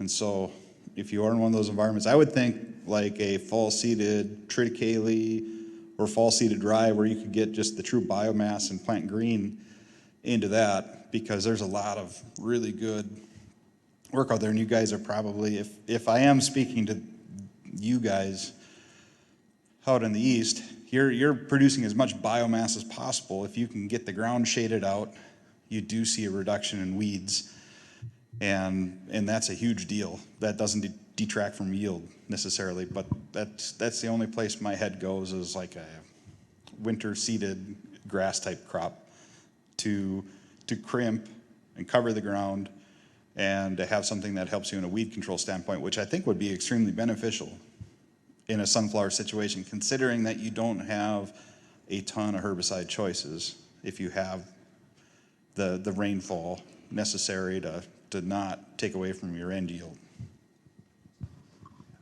I would like to add to that, so that cover crops are going to be a whole new science, and it's just impressive how many different purposes the cover crops have, and like Kyle said, and Clint, it really depends on what you want to do. Cover crops could be used to build carbon in soil and store more carbon by focusing more on grasses and less on broadleafs. Or you can build more nitrogen, or you can, deal with the compaction in natural way. I need more information to make a clear decision, but for example, my mix would be also affected by, let's say, soil pH. Some crops that I could put in a mix with sunflower would be more sensitive to, let's say, high soil pH or alkalinity, and I think sometimes sunflower fits better in that scenario. So it really depends on so many different factors, but as a plant, I really like sunflower in a mix because it's so different. And what we've seen just from the soil health perspective is that soil and nature in general likes to have different plants working together. And more different plants that you have, you'll have microbes responding differently to it and proposing different microbial communities. So sunflower, it has a purpose in there. Do we have any more in-room or online? Yep, go ahead. We do have, I guess, two more online ones. This one's for Kyle and everybody else in the panel. I wonder if you could expand on the link between the nitrogen and downy mildew that you mentioned during the presentation. Just the only link that I'm going to just speak to and is just the general observations. If you look at all the nitrogen work that Dave Franzen did to rewrite those recommendations, and you have a discussion with him, or if you read in just some of his comments, that it's coming from that more than it is actual scientific observation, is that the higher the nitrogen rate got, they did see a direct correlation to those diseases, seeing a higher incidence by having that. Boy, I'm only speculating, giving reasons why that may be. I would say probably where you have higher nitrogen rates, you have more plant biomass. Where you have more plant biomass, you shade the ground out sooner. If you shade the ground out sooner, you have more available soil moisture. If you have more moisture, then you have a better environment for any kind of fungi or bacteria to proliferate and grow. And so, again, that's pure speculation on my part to the reasons why, but usually nitrogen is always related to higher plant growth. If you have more plant residues, you shade out the ground sooner, you have just a little more moist environment, you may have a better soil environment for the disease triangle for something like downy mildew to be prevalent in the soil. I'd say the key is balanced nutrition too. Let's not focus on nitrogen. Maybe that's part of the problem. Maybe guys were going after it with nitrogen and didn't have a balanced nutrition program that was creating a healthier plant. So, keyword balanced. I teach my students a few things, and one of them is, this is probably one of the most important things that I kind of trying to put this in their heads, is carbon to nitrogen ratio in nature, in soils. And every time you add nitrogen, you kickstart the whole microbial community. Whatever it's in soil is going to get energized to the max. Like pile of manure is going to set itself on fire from microbial activity. They will not stop going after nitrogen. I actually have a project with remediation right now. If you have oil spill in your soil and you add nitrogen, microbes will go after oil and consume it and use it as a source of carbon. What I'm saying is that every time you add nitrogen, you are going to activate your soil microbes. Now, who's in your soil? That's the question. If your soil is quote unquote unhealthy, what's healthy soil? Well, healthy soil is the one that has diverse microbial community. So, and they keep each other in check. Usually you will have bacteria competing with fungi, right? And in the proper proportions, you should not have any type of fungal or bacterial outbreaks if you have these communities working in sync and not against one another. Well, they work against one another as well, but you won't have one community dominating and taking advantage. I know there's a plant stress that plays a role as well. However, that's microbial community that's in soil. When you add nitrogen, you're assuming that the bad guys are not going to take advantage of that and take over. So C to N ratio is very important. Organic matter level that's in soil, doing the proper rotations, and then making sure that the soil is up to in a good health. That's probably what controls these. I know we're running up against the clock here, but you said there was one more online question? No, but the one that just came in is the repeat of the first question about timing and split applications and side dressing. So we've already addressed that subject. Okay. Are there any in-room questions? Okay, well, are you gentlemen going to be around for lunch? Yep, I'm hanging around. Okay, all right, thank you. Okay, thank you.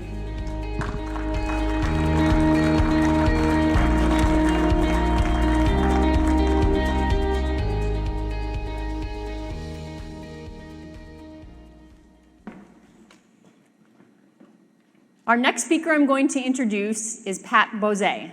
He is the Entomology Research Specialist with North Dakota State University Extension, where he provides research, extension, and field support to State Extension entomologist Dr. Janet Knodel. Pat, you've been working with sunflowers for at least 10 years now? 15. 15. Thank you so much for being here today to talk to us on some of the issues that we've seen in 2023. Awesome. Thank you very much, Allison. Again, my name is Pat Beauzay. I'm a research specialist with NDSU Extension Entomology. And the main focus of my presentation today is going to be on red sunflower seed weevil. Before we get to it, just a couple of slides on sunflower bud moth. We get phone calls on this every single year. What is this insect? I got this deformed head. There's some black frass underneath it. If I dig in there, I might find a big larva. That's a sunflower bud moth. We don't really know a whole lot about it. It does have 2 generations per year, but we don't have any economic threshold for it, and we don't have any treatment recommendations for it. Fortunately, it is not an economic pest, but it's something that you will see out there. So the top left is the adult moth. It looks a lot like a banded sunflower moth, but the timing is completely different. You won't see bandeds until we're pushing like R4. But when you see this, particularly that top right photo, you have a very small head, a short-statured plant. Now, sunflower does have a great ability to compensate for that. The surrounding heads will be larger and have bigger seeds on it.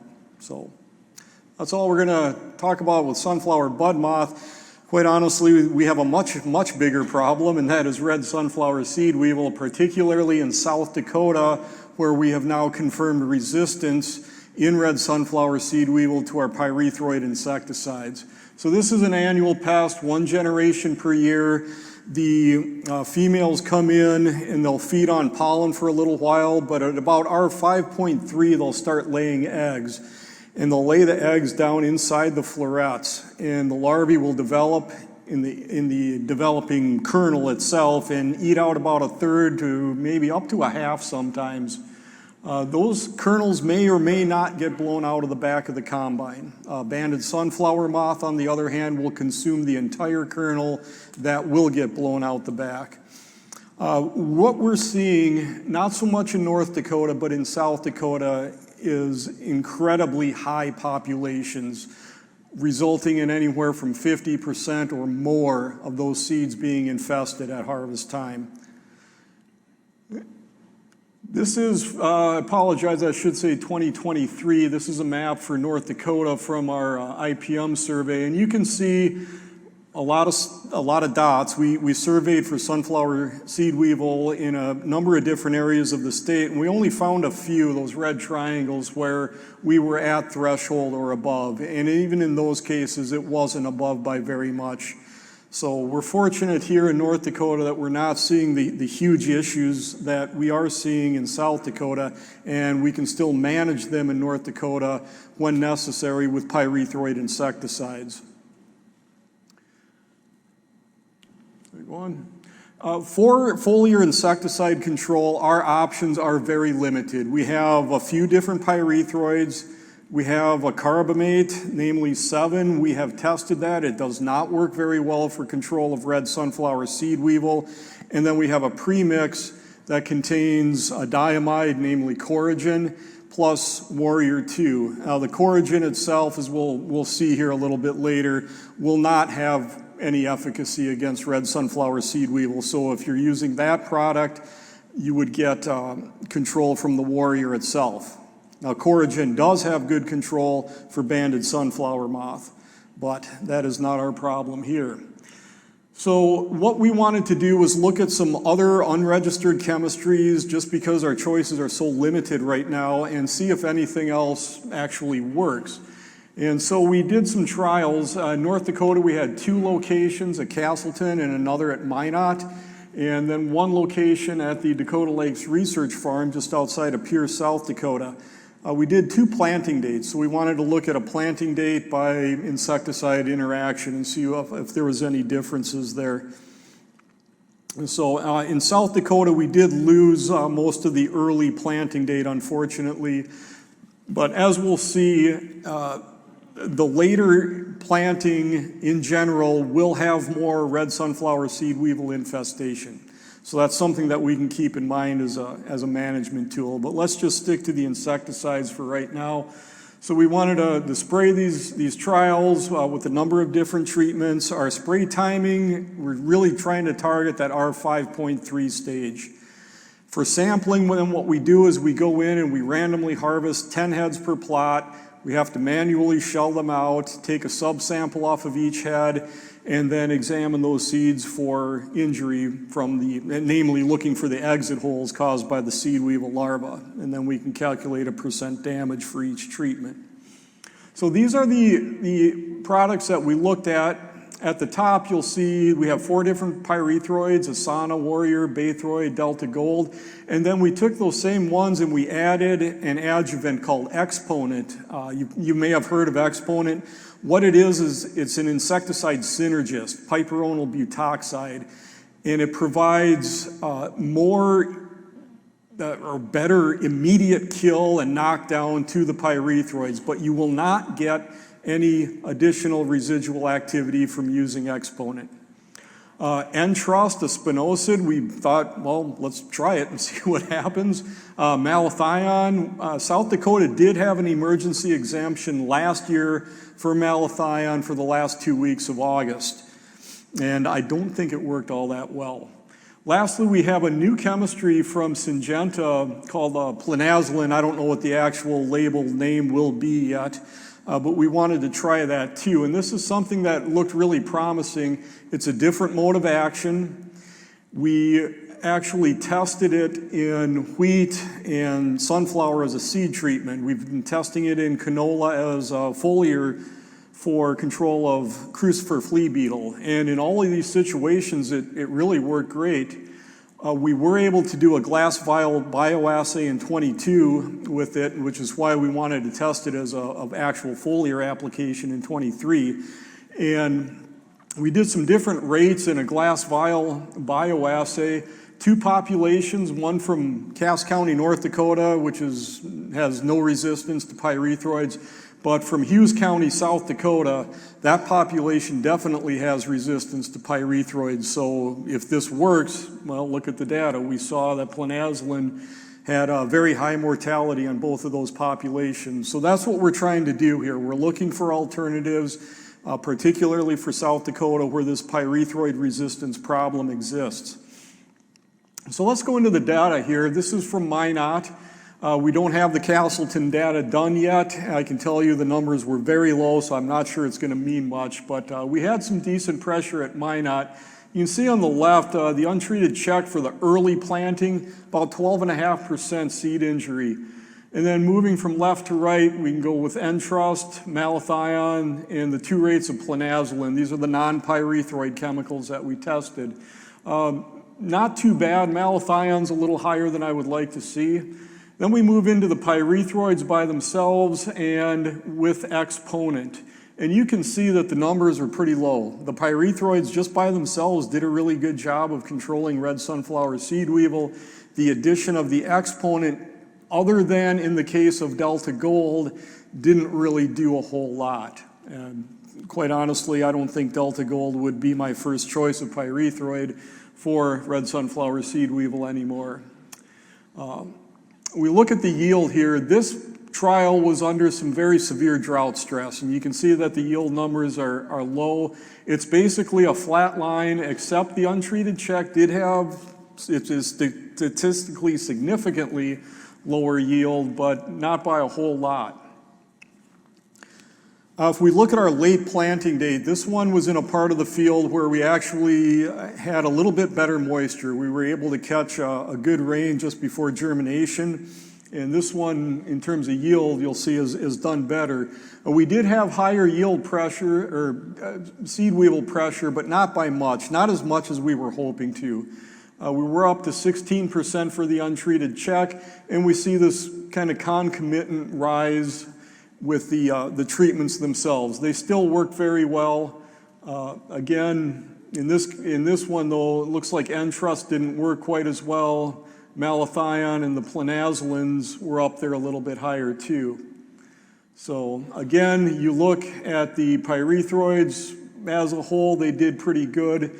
The addition of exponent looks like it may have helped a little bit here in this trial. But when we look at yield, it was really a flat line. There were no significant differences in yield across the trial. At Dakota Lakes, this is a mess. There's really 2 things going on here. Number one, we know for a fact that the population of seed weevils here is resistant to the pyrethroids, so no big surprise that the pyrethroids didn't do much. Neither did anything else. Just the sheer number of weevils, I mean, we're talking into the hundreds per head. It just overwhelmed anything that we can do with it chemically at this point. We will compare an untreated from that early planting that did not wind up getting sprayed and versus the late untreated check. But you can see for damage, there is no difference there. Yield is kind of a little bit all over the place, but note that the untreated early check had the highest yield. Now it's not statistically different from a few of the other treatments like Baythroid and Asana, but it is different than the untreated for the late in terms of yield. And so we need to do a little bit more work here to see if this early planting can, in fact, maybe we can escape some of this seed weevil pressure later in the year. We just want to look at the cost of what this insecticides cost, and this is where I want to show you the exponent. Exponent adds a significant amount to how much you're going to pay for that, and quite frankly, we didn't see enough difference there to justify its use. So the other chemistries are quite expensive. We don't know what planazoline is going to cost yet, but N-Trust would be quite expensive. Even malathion, you know, you're going to have to use that 2-pint rate, and that's going to run you up near $20 an acre. Compare that to pyrethroids, where we're well under $10 an acre. So for North Dakota, again, the pyrethroids are doing quite well, but for South Dakota, not so much.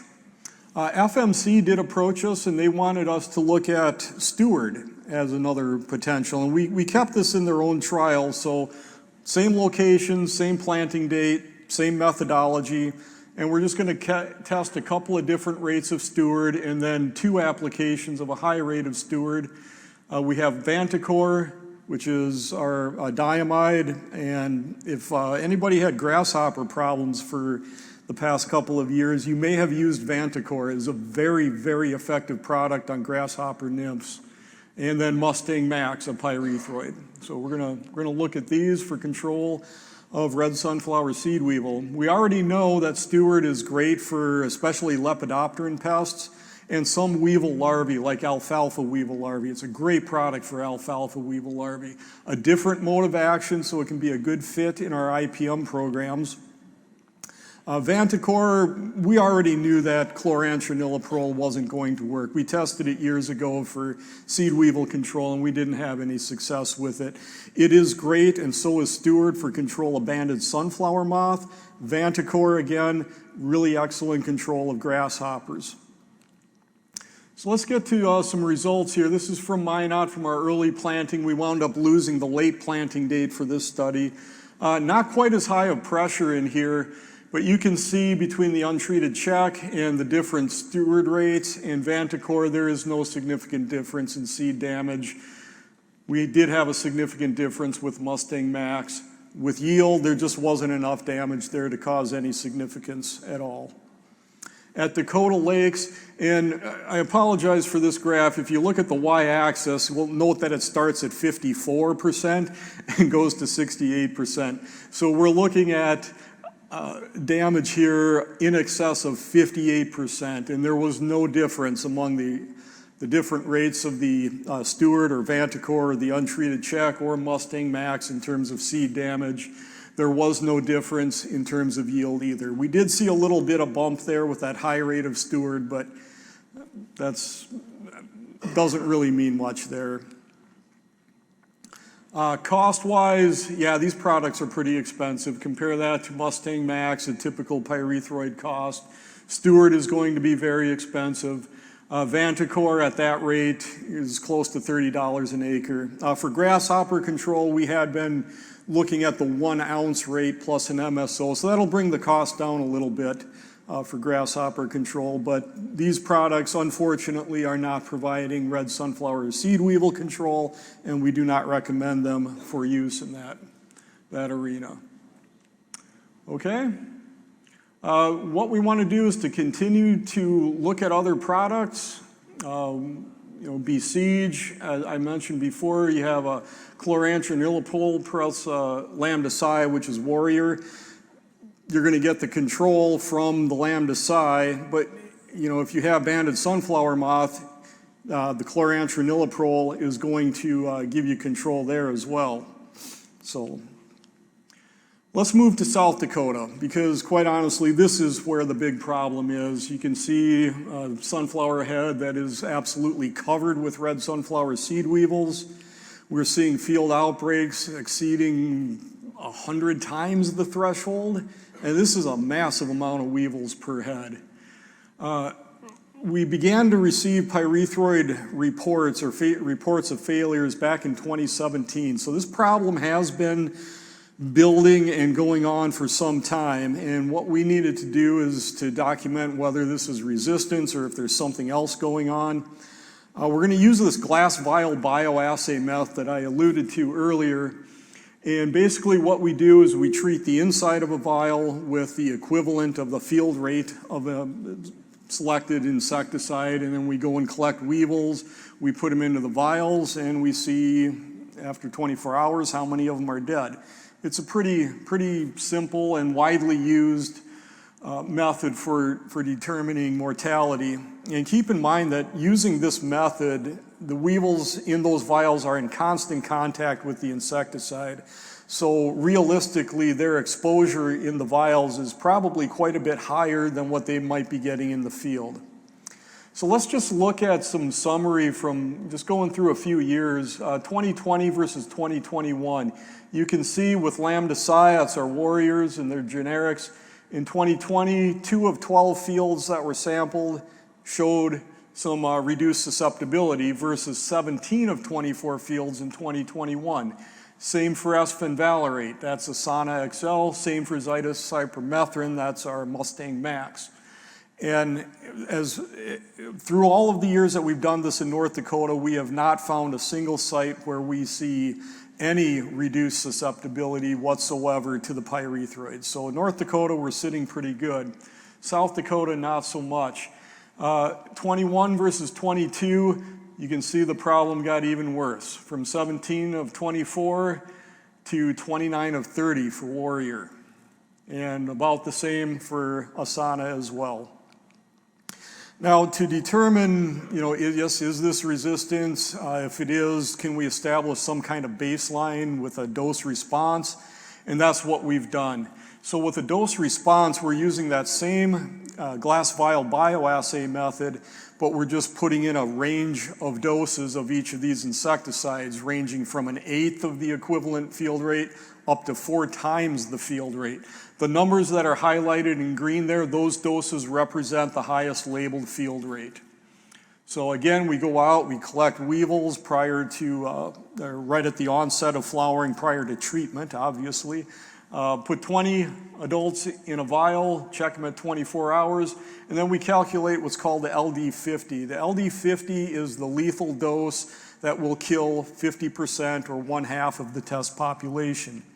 And we like that LD50 because we have what's called a resistance ratio, and we can use those LD50 values to calculate resistance ratios. It's just simply the LD50 of a test population divided by the LD50 of a susceptible population. In this case, we're using a North Dakota location as the susceptible population. If that ratio is less than 5, the population is susceptible. If it is between 5 and 10, we want to be concerned. We may be seeing some resistance developing in there. If it is above 10, we can say, yes, that population is resistant. Now, I don't have time to go through all of the fields that we've checked over the last 3 years for this, so I'll just hit some of the highlights. I just want you to look at those resistance ratios. Remember, over 10 is resistant. Look at how high these resistance ratios are in Potter County, in Sully County, in particular Delta Gold. Now, I don't know how much Delta Gold actually got used, and one of the things with pyrethroid resistance is that if an insect, in this case the seed weevil, if they're resistant to one, they may be resistant to all of the pyrethroids because they're all the same mode of action. And that's what I suspect is going on here. The Dakota Lakes Research Farm, that's where we ran these trials. Very obviously, that population is resistant. From the West River Research Farm, which is located out near Sturgis, it's kind of just an isolated little area out there, we did not see any resistance whatsoever. I generated this map in 2022, and you can see North Dakota, South Dakota on the bottom half, and the little green dots, those represent populations that we tested that are not resistant. In South Dakota, you can see that central core area. All of those red dots were known to be resistant in 2022. There were 2 yellow dots there. Those, we can both turn those red now. We retested those in 2023. They are very clearly resistant. So we have confirmed resistance to Asana, Warrior, Bayer, Delta Gold. Is it cross resistance? That's a term that we use. I like to think of cross resistance as being resistant across different modes of action, not necessarily resistance across different chemistries within the same mode of action. But I think that's what we're seeing here, is that if the weevil population is resistant to one, they're going to be resistant to all of the pyrethroids that we can throw at them. So it's a continuing problem. Again, failures beginning in 2017, continuing to get worse each year. And I think one of the big problems is just the sheer numbers of weevils that we're seeing in South Dakota. It is really impressive. And I think it's just overwhelming efforts to control them. What else can we do? I've provided a QR code here. If you were unable to attend the NSA Research Forum that was held back in January in Fargo, here's a link that will take you to all of the presentations that were given on that day. Pay attention to one that's a planting date by seed weevil damage study. So there is some very promising data that shows that earlier planting, maybe we can alleviate some of this just by planting early. And you may want to consider planting an early hybrid early. So I know that some of these problem areas in South Dakota, planting is occurring very late, like mid-June or possibly even later. Got it? Awesome. All right. Sorry, the lights are awfully bright up here. Okay, I want to finish up with chlorpyrifos because I know there's going to be questions on this.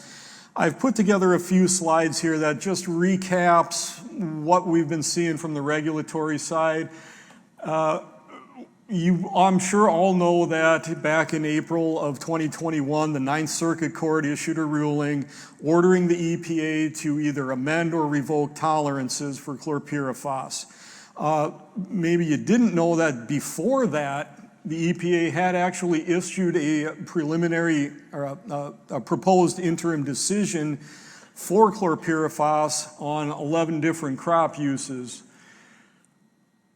What the EPA wound up doing then is, because the Ninth Circuit Court gave the EPA 60 days to comply with their order, the EPA in August of 2021 just basically said, we're just going to revoke all tolerances for all crops, all food tolerances for all crops.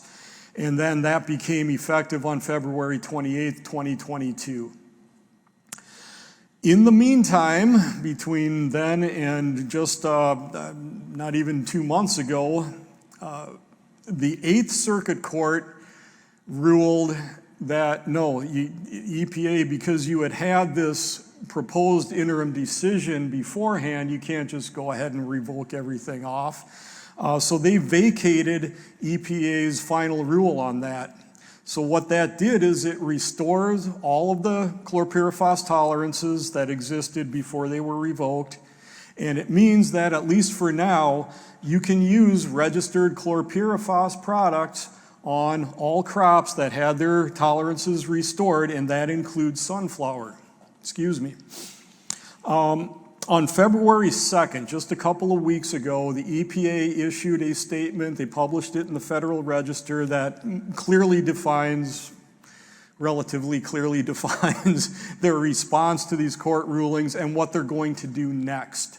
And that's kind of the big question, is what happens next? Okay, it's February. Yes, right now we can use registered chlorpyrifos products on all of these crops, including sunflower. But in that statement, they also say that they're going to release a new proposed interim decision that's going to revoke all tolerances except for these 11 crop uses that they had already had. And among those, we may see amended tolerances and additional use restrictions. In the meantime, between 2021 and now, there were a number of cancellations. So keep in mind, this is just registered chlorpyrifos products.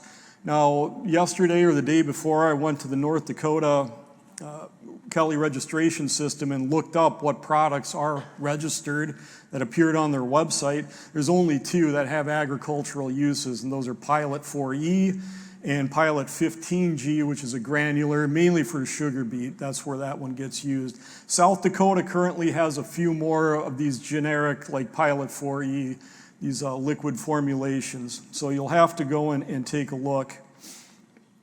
So at least for now, it looks like that we're going to be able to use chlorpyrifos in 2024. What happens next? What happens after EPA issues another proposed interim decision that may well revoke tolerances for sunflower?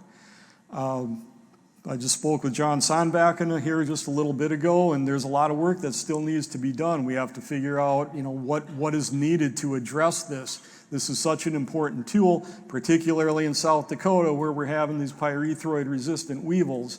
We really need this product. So there's some work to be done yet. If it's not going to be on a Section 3, can we get a Section 18 or a 24C? These are the kinds of questions that we're going to be facing here in the very near future.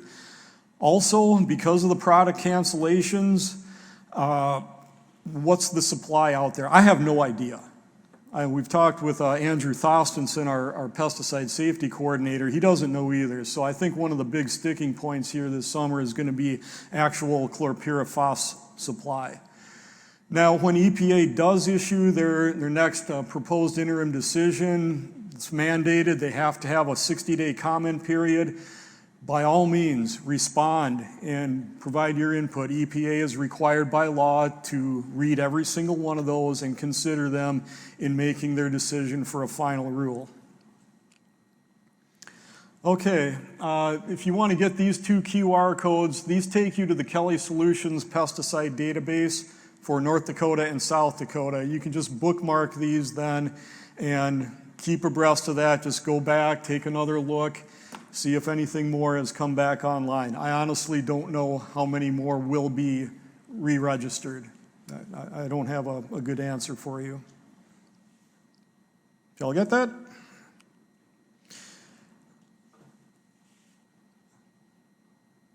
Okay, I do have one more slide.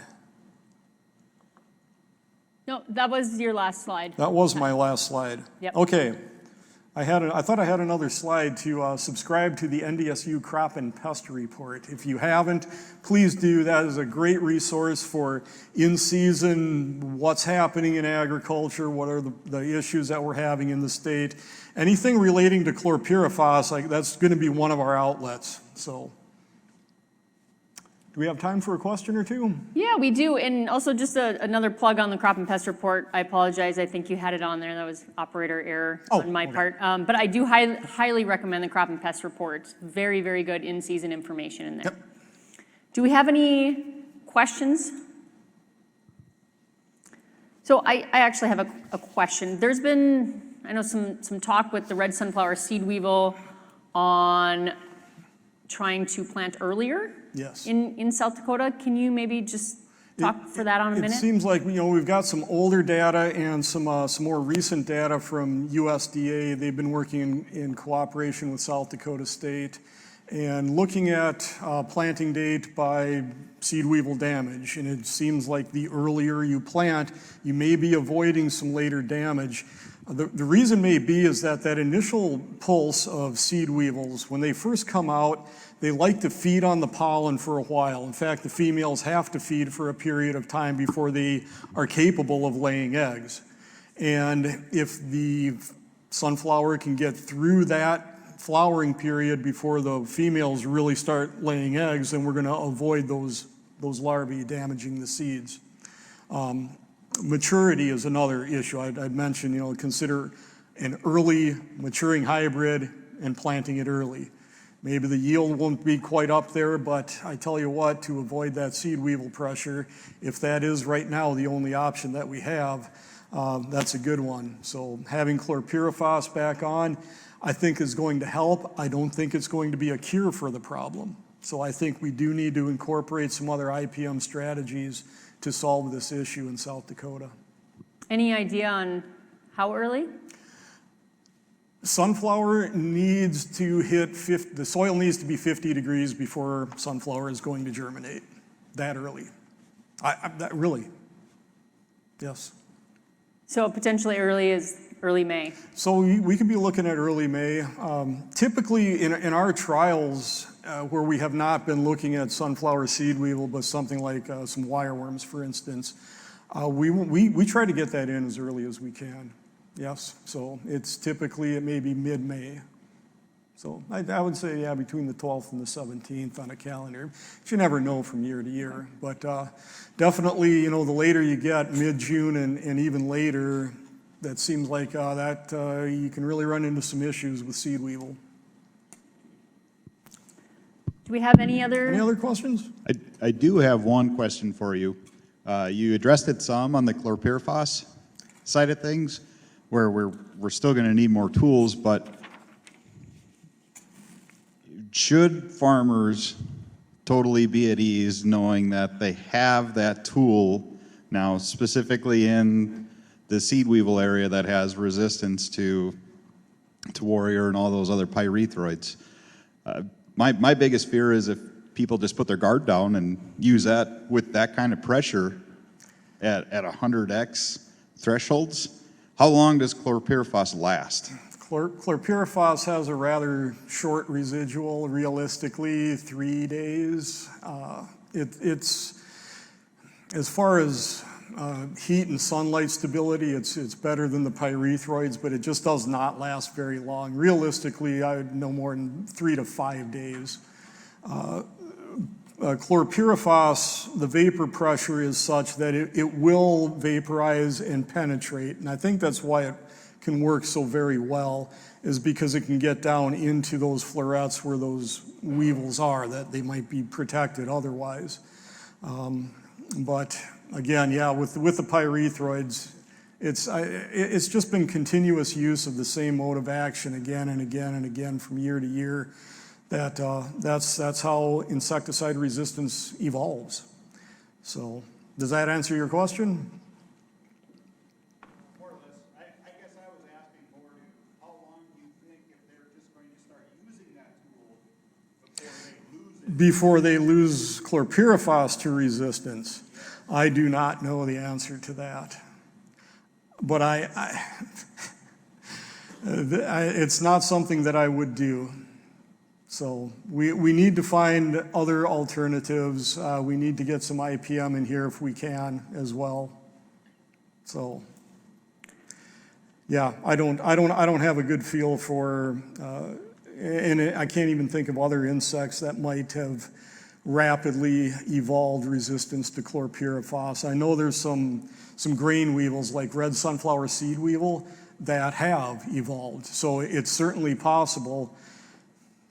I wouldn't want to, be making multiple applications per year over, say, the next 5 years. That might not be a very good thing. So. Let's hope we don't have to figure out the answer to that. No. Any other questions? Thank you, Pat. Thank you all.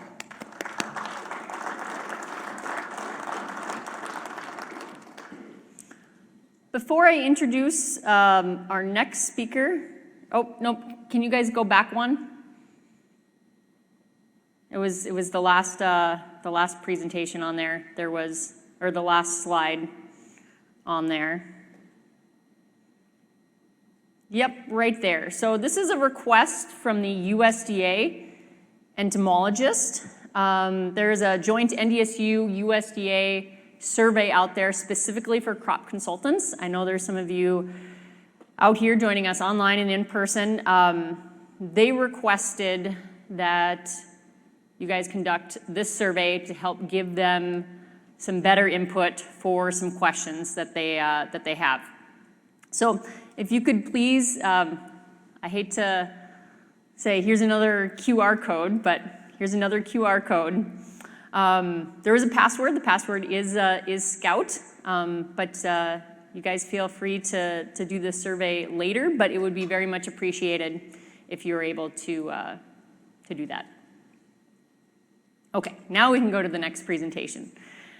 All right, our last speaker of the day, I would like to introduce Dr. Sam Markell.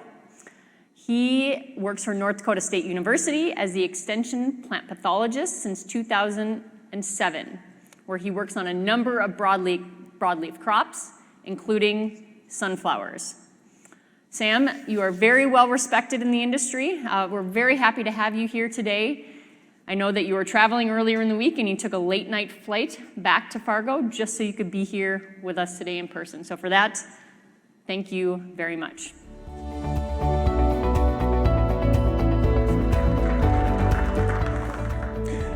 Thank you, everyone. I really appreciate being here. I really appreciate all of you taking the time to come to this event, taking the time away from your operations to hear what we have to say. And thank you, Alision and Nuseed team for this. I'm going to share a couple thoughts with you. I'm going to focus on 2 different diseases. Is that mic okay, or is that too loud? You good? Okay. So I'm going to start with sunflower rust. And I haven't talked too much about rust for a few years, but quite frankly, this is probably my greatest concern going into this season, and I'll explain why. But it's also one that's pretty easy to manage, but we got to be on the ball with it. The other thing I'm going to talk about is Sclerotinia head rot. And Alision, I appreciate the comment that I'm well respected. I don't know if I will be after this. But so we'll start with rust. And what I generally do, just as a mode of operation here, I try to explain to you kind of how it works, and then we'll talk about the management after that. If you understand how it works, it's a lot easier to manage it. So at the end of the day, I'm hoping that this is what you remember. Keep an eye out for rust. Scout for it this year. This is going to be important, but we've got really good fungicide tools, and there's good genetic resistance out there. But the race is, fungicides are an option. You just need to keep that in mind.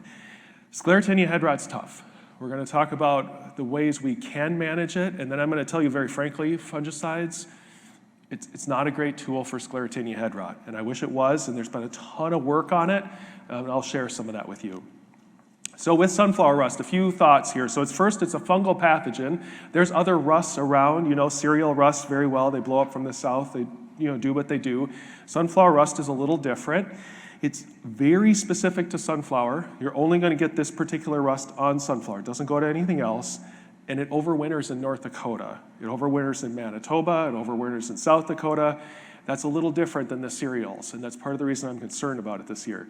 It needs wetness and warm temps, and I'll show you some pictures of how that works. It's very unpredictable and explosive, and a lot of times we don't even see it. But when we do see it, it can blow up very quickly, and we can manage it. And so I'll talk a little bit about the volunteers, the resistance, and the fungicides. I don't generally show you the whole life cycle of any disease or pathogen, but I'm going to right now because it's relevant. So we typically see these 2 spore stages, those dusty cinnamon brown spores, right? That's kind of what we think of with rust. Rust is a little more complex than that. And when it overwinters, there's 2 other spore stages that you see early, okay? And these are often confused with insects and random things, but I think we're gonna see this year. So when you see it, if rust overwinters, and we've obviously had a mild winter, if rust overwinters, you can sometimes see these orange oddball shapes even as early as the cotyledons. They occur primarily on volunteers and wilds. On a leaf, a little bit bigger leaf, the top side will have that orange shape, but the underside is going to have all these little orange cups, okay? These things are what produce the spores that initially cause those brown, dusty spores. So if you're in the field early and you see this is rust, okay? This is important. From there, you see the normal, typical cinnamon brown, dusty spores. You tend to get rust problems when it's humid, okay? It needs leaf wetness, not rainstorms, okay? So as an example of how it works, I was out in a field and I grabbed a sunflower leaf that was horizontal. It was facing the sky. And in that leaf had a little depression, long enough for dew to form in that little depression. And so right in the center of this image is a little epidemic. And it's because it was dewy just a little bit longer. It really needs the heavy fog and the dew at any time of year. So there was a question here, I don't know, is it Kyle that answered it maybe? It was about how nitrogen can increase some disease pressure. So Dave Franson called me one day and was like, Markell, you gotta get out here. My fertility trail is getting blown apart with rust.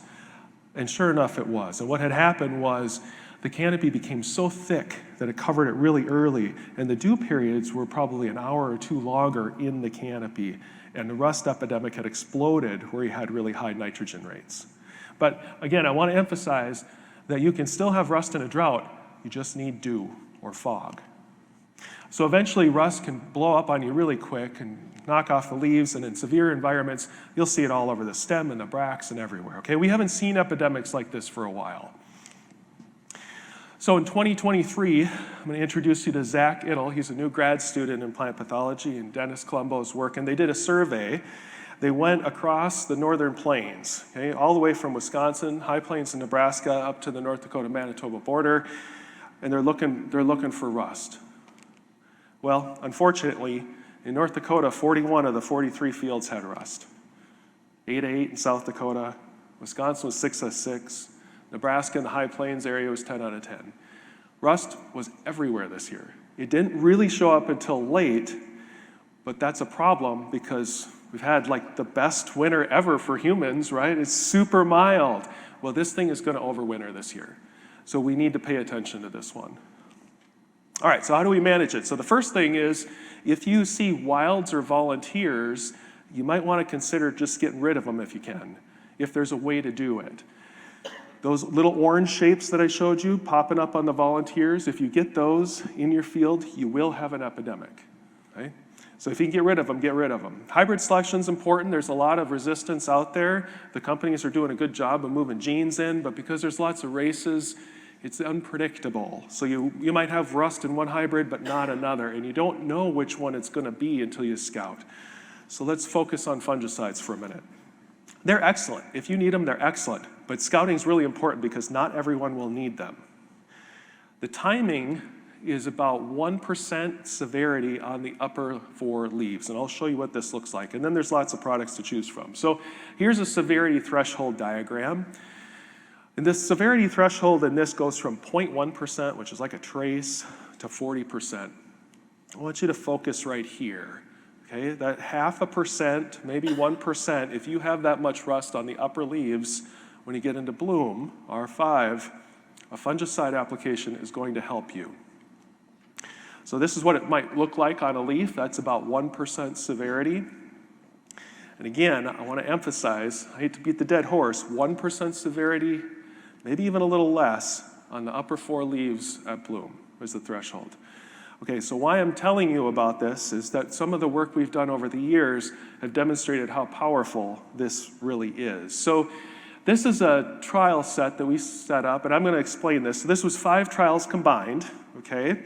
And we had put different fungicide applications down at R5.2, and then we rated it at R6 and R7. So what you're looking at here is the severity scale on the bottom, where that arrow is, so 0 to 6%. Okay, that's the severity scale. And then we had in a non-treated control, so that yellow bar tells us that, about R6, it's about 0.5% severity on the upper leaves. Okay, not a lot, but it's probably pretty close to that threshold. We had just sprayed this and then rated it a couple days later. So we've got a bunch of triazole chemistries here. We've got some strobilurins, that's the QOIs. We've got Vertisan, which is SGHI. So this would be the same class as Endura, Bosclet. I think if you're in Canada, it maybe is Lance. So that's an SDHI. And then we've got some mixtures, okay? So at R6, we just sprayed, I think about a week earlier. There's not a lot of severity, okay? 0.5%, but that's the threshold, okay? This is R7, okay? So just focus on this non-treated control for a second. So it blew up to 6.5%. So it went from that to that in that short period of time. It's very explosive.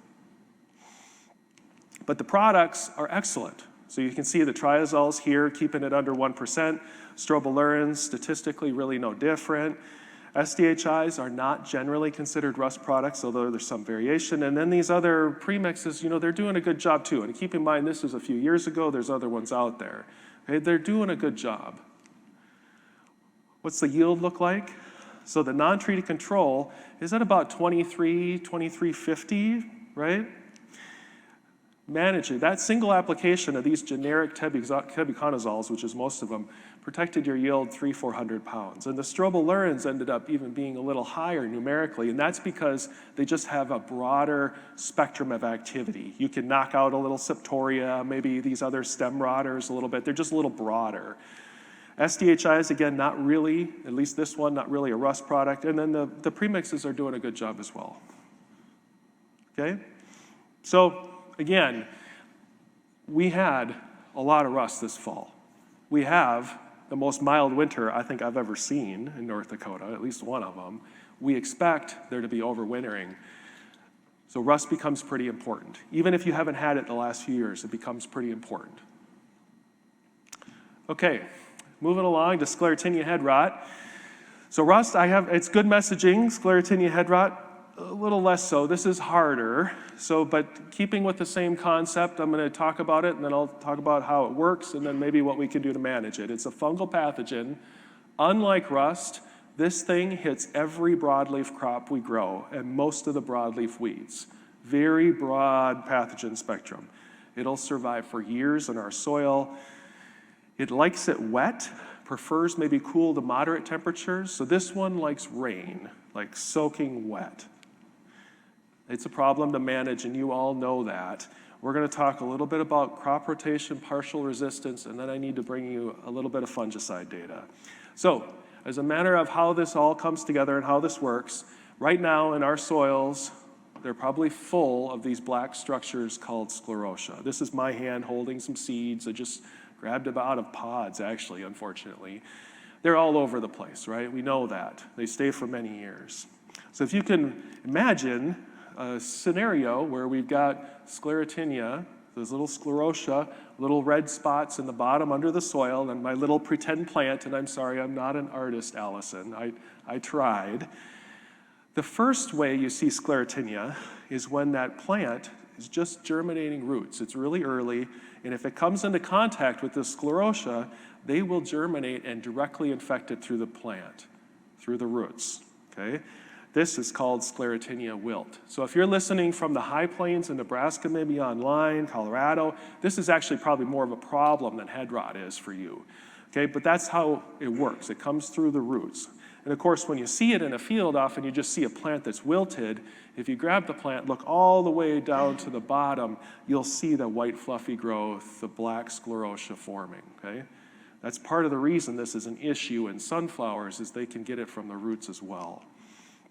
Now, the next phase of this, independent of the root phase, is these little sclerotia will germinate and they'll form these little mushroom structures that release a spore. And when the spores are in the air, then they'll land somewhere and they can cause infection. Okay? So in this case, this is the apothecia. These are the little mushrooms that the spores are flying around, right? So they will germinate if they're in the top couple inches of soil and you get water, but they need water. So you don't see many of these unless you've got a couple rainstorms before bloom. There is a weak spot in this system, and that is that these spores, even though this pathogen is super tough, they don't generally infect healthy green tissue. They need flowers. And this is true in all the crops we grow. Soybeans, dry beans, canola, whatever. They need the healthy, they can't infect healthy green tissue, they need something else, and usually it's bloom. So this is a picture I took in a field. I was walking around. There was early Sclerotinia everywhere. This leaf was flat to the sky. A flower had landed right on it, little floret. That floret was obviously hit by a spore or two, and it started to grow from the floret. Okay? So if you've ever wondered why crops, we don't worry about Sclerotinia, we don't spray Sclerotinia until bloom, this is why. We need the flowers. And from there, then all it needs to do is just grow through the petiole into the mid-stem, and you see the same kind of symptoms. When you get this kind of thing, you get a lot of plant lodging, and you get a lot of Sclerotinia and sclerotia inside the stem itself. Just as a point of reference, I get asked sometimes, does this spread plant to plant? And yes, it can. And it can in every crop we grow, every one of the broadleaf crops. This is an example of just a leaf from a neighboring plant that happened to be touching the stem lesion, and it grew right across. Okay, the last phase is the one that we're most concerned about, and the only difference is that the spores land on the head itself, and then they start producing sclerotia. They skeletonize the head. Lots of times you see decapitation, and within the stem and the neck and the head is just full of sclerotia. Okay, so how do we manage it? The first thing, just to reiterate, is that crop rotation can help, but the other broadleaf crops that we rotate are susceptible. So I'm going to pick on soybeans here for just a second because soybeans are a very common crop, obviously. You have a few tools in soybeans to help manage Sclerotinia. Same with dry beans, same with canola. So if you have any of those crops in rotation, manage your white mold in those crops because we have better tools. If you have white mold in any of those crops, those sclerotia will drop back to the field and they'll stay there for years, and they're a problem for sunflower. The non-hosts are basically the cereals. But we can't grow these 10 years in a row, obviously. So we've got to try to think about crop rotation and managing it in our other crops. Partial resistance is a thing. So the companies are all trying to breed in different levels of resistance, and they're making some progress. I'm going to show you a data set here, and I don't want you to freak out. It's not about reading the names, it's about the trend. Okay? Because at the end of the day, the companies should have a good sense of what's resistant and what's not. I will throw the caveat in there, it's a difficult screening process, but they should have some idea. Okay, so Michael Wunsch at Carrington, he's done a fabulous amount of work on Sclerotinia head rot. And one of the things he did, he wanted to demonstrate, hey, do we have some partial level of resistance in our hybrids? And we do. So this is an oil seed example. This was 2015 in Carrington. Here's the list of hybrids. Again, it's not necessarily I want you to focus on the hybrid name. I mean, this is older data. But talk to the companies, right? So there's a whole bunch of different hybrids, some experimentals mixed in there. In Michael's rating, Sclerotinia head rot. So the bigger the bar, the more disease. This ranges from about 12 to 18% infected up on the top of the screen to 79 on the bottom. There's a huge range of susceptibility, right? He's looking at sclerotia and grain. So how many of those black structures as a percentage of weight are in there? And then, of course, he's looking at yield. And the yield's going from about 2,000 at the top to about 400 at the bottom, okay? There is some level of resistance in the hybrids. It's partial resistance. I'll throw in the caveat, though, in a bad year, this is not enough to protect you. You're still going to be unhappy with 20 or 30% incidence in the field. I mean, that's not really acceptable, right? I mean, nobody's going to be happy if 1/4 of their plants are dead from head rot. But it's better than 80%, I suppose. But in a moderate environment or even a low environment, this will help you a lot, okay? We need this in the toolbox. The next thing that I'm going to share with you, a little bit about fungicides. And we've talked about fungicides. There's been a tremendous amount of work.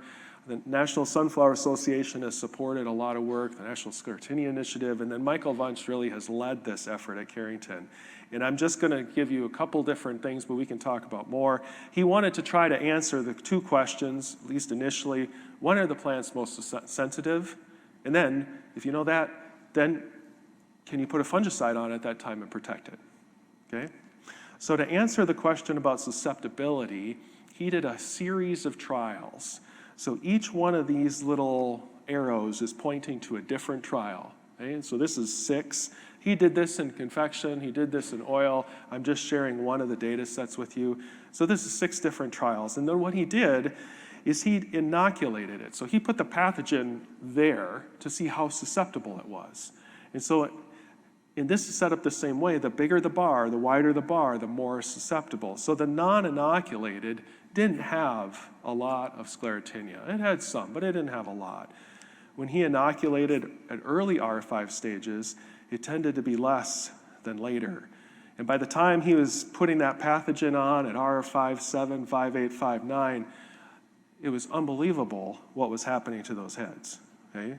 He found that as you go through the bloom stages, it becomes more and more and more susceptible until you get to R6, and then it abruptly is less susceptible, okay? Now that's academic. unless we're spraying a fungicide, which is the point, right? So he did a whole series of work looking at the fungicide efficacy, and I'm going to share some of these with you. He analyzed this in a way that most of us don't normally see, so I'm going to try to interpret it for you. The first thing is that this data, don't get lost in this yet, this data, this particular one, is only looking at proline, okay? So he's focusing, in this case, on proline. And then what he's looking at is this proline 5.7 ounces, is this causing a change in disease from the non-treated control? Is disease reducing? And is yield increasing? So all these little blue dots are the change. So if we look here on the scale, this is also the growth stage, so R5 to R6. We know it gets more susceptible as you get to R6, and at R6 it becomes essentially not susceptible anymore. So what we are hoping to see is that the change in disease, all these blue circles would be somewhere down that line. So the bottom of the scale is minus 16. That means a 16% reduction in disease. We would hope all those blue circles were way down there, but they're not. He's putting all these fungicide applications on. Sometimes the change in disease is a little higher, sometimes it's a little less. It's not consistent. It's really unfortunate. What about yield? So here we want all the blue circles in the line to be above. You know, you want a 200, 400, 800 pound increase. He saw a little bit of a yield increase by the later applications. And I talked to him this morning, we talked through it, and he said, yep, we had rust epidemics. This is not from controlling Sclerotinia, clearly. This is from controlling rust. So if there's, I guess there's a silver lining here in the information cycle is that he's seeing late rust show up in his Carrington trials, and he's getting, by the later applications, he's getting a 200 to 400 pound increase. So here, this is the same setup. This is just using Endura. Okay, so Endura, boscalid, very, very good white mold product used in a lot of other crops. Again, so you got Endura, the change in disease, we hoped to see consistent levels of disease reduction, and we didn't. The average is almost zero, almost no change. We hope to see, benefits in yield. Well, the average of those blue circles, it's like 100 pounds better, but it's managing other diseases. It's unfortunate. We're just not getting the control. All right, we can talk more if you want now or at lunch. But again, I want to start again with the take-home, or give you again this message as I started with. It's important to keep an eye out for rust this year.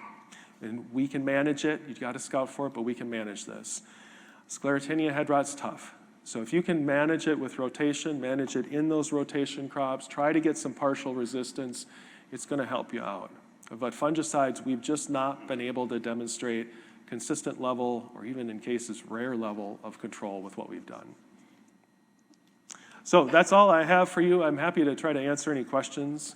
Again, thank you to the Nuseed team for putting this on, and the other people whose data I've shared, and the NSA for supporting a lot of the research.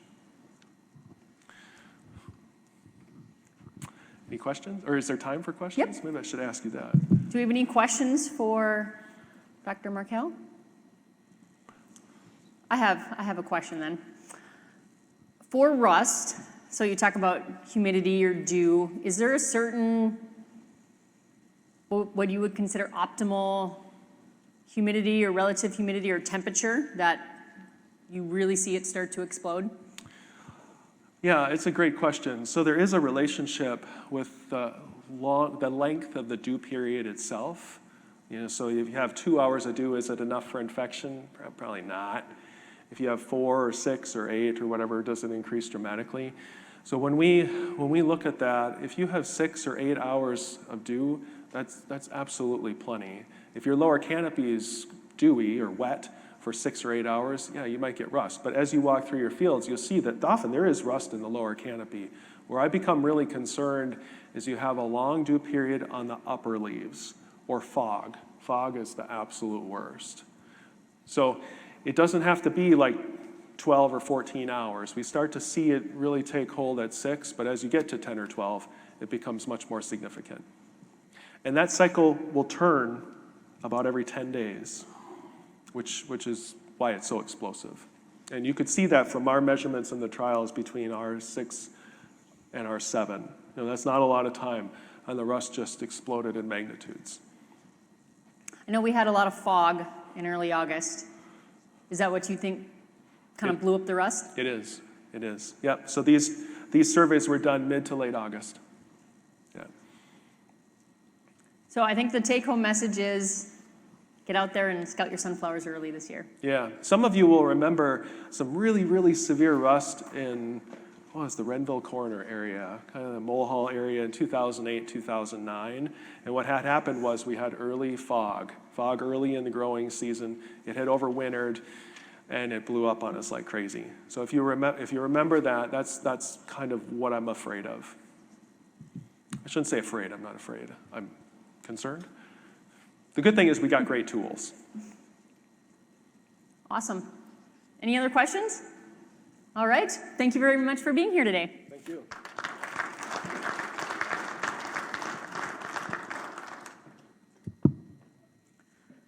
So with that does conclude our 2024 Sunflower University.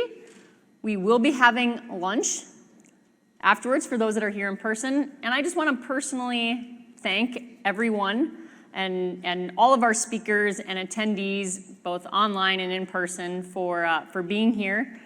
For those that are here in person, we have a little extra thank you gift for you. So please take one before you leave. They are on the back table. And what we have, it is a bird feeder that you can hang with some bird seed from local growers in North Dakota. In this glass here, or it's not glass, it's plastic, in the container, we have confections on the bottom, con oils in the middle, and oil seeds in the top. And we also give thanks to the local growers that provided that seed for us. So don't forget to take one before you leave. On the screen is the QR code if you're joining online and you want those credits. Allison? Yes. Sorry to interrupt you. We had a last question come in online. Okay. And we've got the experts standing here in the back corner, so we're going to focus back in this back corner. And it was quite simply benefit of tank mixing fungicide and insecticide to try and get a double shot kill or protection from pests. So I'll hand the mic over to the two experts.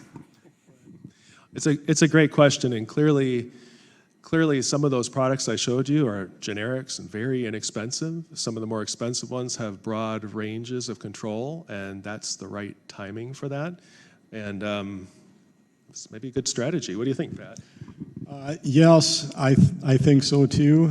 And just make sure that your insecticide is efficacious. And again, here in North Dakota, we have not seen that pyrethroid resistance problem. So the other thing, just make sure that you do a compatibility test between the insecticide and the fungicide to make sure that they do mix and you don't wind up with a mess in your spray tank. It's a pretty effective economic way to do it.